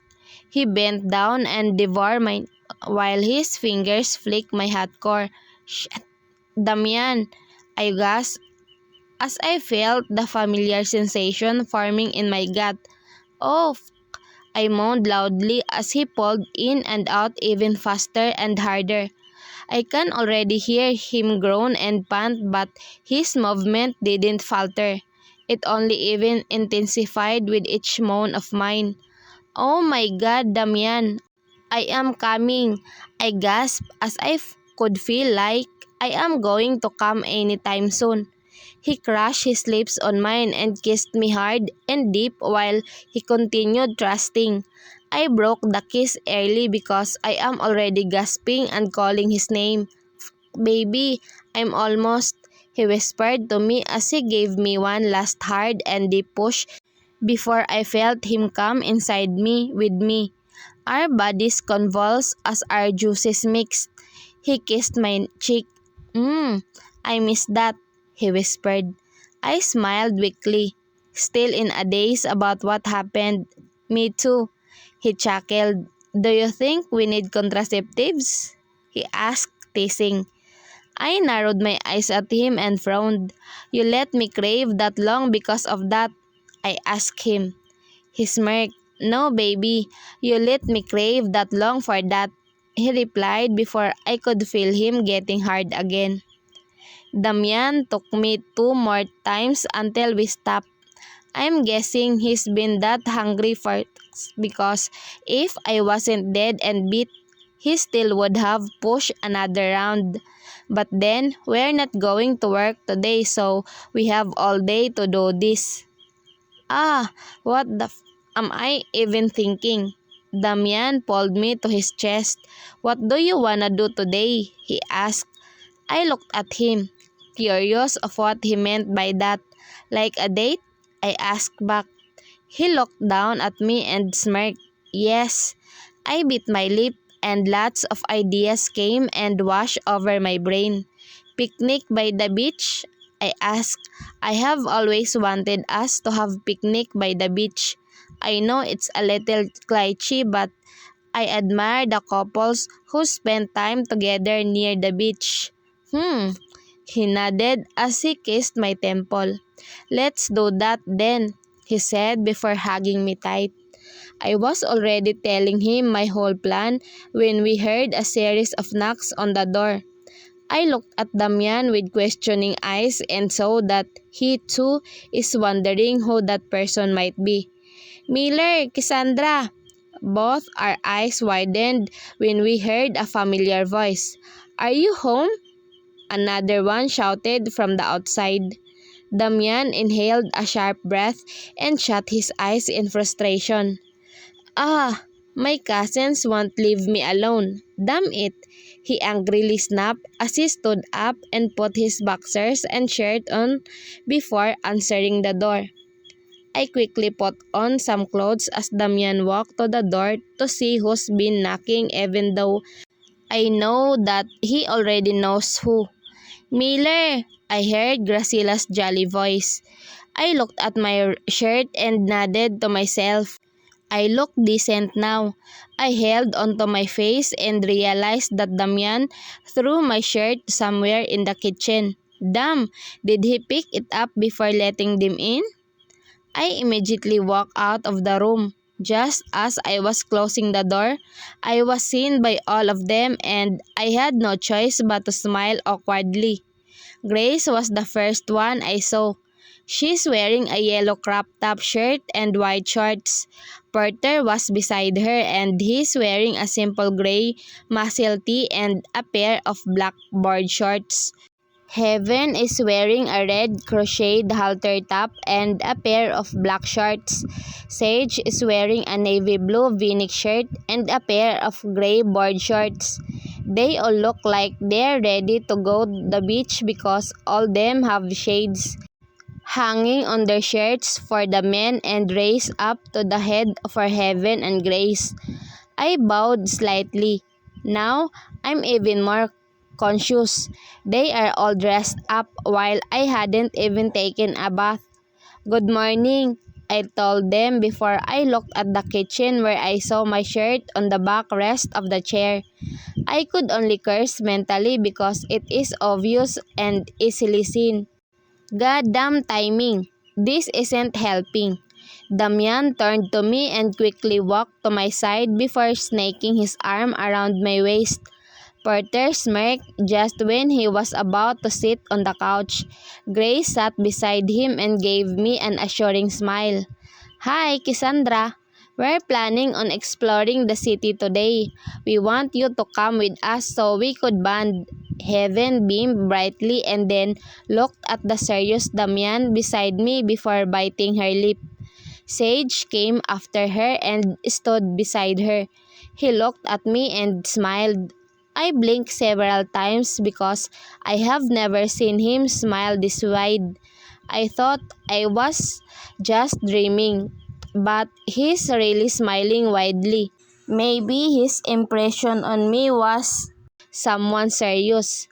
Maybe it's because of how authoritative he was the last time we first met that I have since viewed him as someone dominant. "We're planning to go out the whole day. We're hoping you could come," Sage said in a very inviting tone. I pressed my lips tight and gulped. I looked at Damian, who's only staring at his cousin in front of us before glancing at me. "Do you want to go?" he asked me softly. I smiled and nodded. It would be awkward if I said no though, but while I want to say no because I feel like I would only bring awkwardness to the group, I could not really turn down Sage's polite request. Damian pursed his lips and narrowed his eyes at me. "Sure?" he asked with a raised brow. I nodded. He sighed hard before looking back at his cousin. "Fine, we're coming," he told Sage. Sage raised his brow and smirked. "Wasn't asking you to come, man," he teased. Damian sneered at him and Porter just laughed at his cousins again. He's just so chill, like he doesn't even think of anything as long as he is with Grace.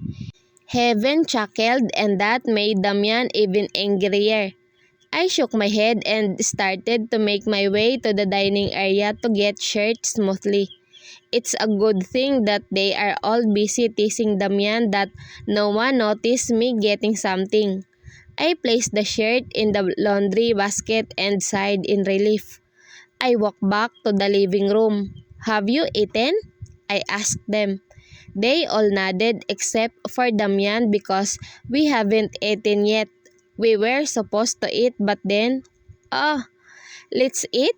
Damian asked me. I smiled. "You can eat with us. I cooked breakfast." Porter's forehead creased before looking at his watch. "It's almost 10. Damian rolled his eyes. "It's still morning, so it's still breakfast, technically," he deadpanned. Porter smiled meaningfully and so did Sage. Now I'm starting to wonder how their other cousin, Chadrick, acts. I hope he isn't as obvious and intimidating as these two. Damian and I proceeded to eat and we did it really fast because we can hear Porter already winning that he's so excited to hit the beach. I bet there are no beaches in Chicago because his thirst is real. After eating, we quickly took a bath so we could move on with their itinerary today. Heaven and Grace are extremely excited and it showed when they saw me come out of the room in a light blouse sundress and nude strap sandals, all ready to go. Damian smiled at me and held my hand. He's wearing a simple white round neck shirt and a pair of mustard cargo shorts. "Let's go." Grace beamed and we all got out. I saw a black SUV with a big GMC on the front. Sage got in the driver's seat while Heaven stayed on the shotgun. Porter nodded at me. "Where do you two want to sit?" he asked. "Back," Damian replied quickly. That made Porter smirk again. Damian just ignored that and opened the door, assisting me to go to the seats in the back. He followed suit and wrapped his arm around my shoulder. Porter and Grace climbed in and sat in front of us. They're sweet. Actually, both of the couples are sweet. They're touchy and they kiss often. I looked at Damian and saw him looking at me. I frowned and he just smiled before kissing my temple. "Okay, maybe we're sweet too." It was Grace and Porter who are providing entertainment inside the car because they have lots of stories. They also kept talking about Paul's, their son, first days in school. Heaven was already letting out her worries when their son, Ivan, grows up. Indeed, based on what Grace and Porter are saying, it is hard to take care of a child. But I can see the happiness in their eyes as they talk about their children. I held Damian's hand and smiled at him. When I get my memories back, I am going to give him lots of children. He told me before that my family is gone. I am the only daughter. For nights, I have cried because I couldn't even remember my parents. But then, I was also sad because I know that no one is waiting for me. That's why I was stuck with Damian. But now, I have nothing but gratefulness that he married me. The stories went on and on until we reached the grocery store. Grace looked at the back and smiled. "We're just going to buy some snacks. Do you want to come?" she asked me. I nodded. "Well, I don't want to stay here while they buy everything. At least, I'm going to help in choosing what's good." Damian immediately went to his cousins who are standing in the side of the entrance like they're some magazine models.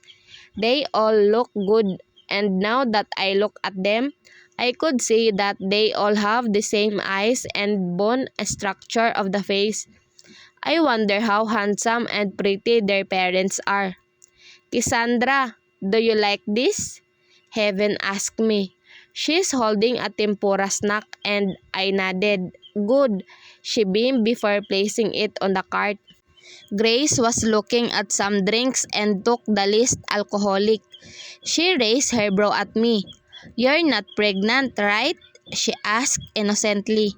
My eyes widened and vehemently shook my head. "No," she chuckled. "Okay, do you drink?" she asked. I nodded. A little, I replied. Heaven hooked her arm with mine.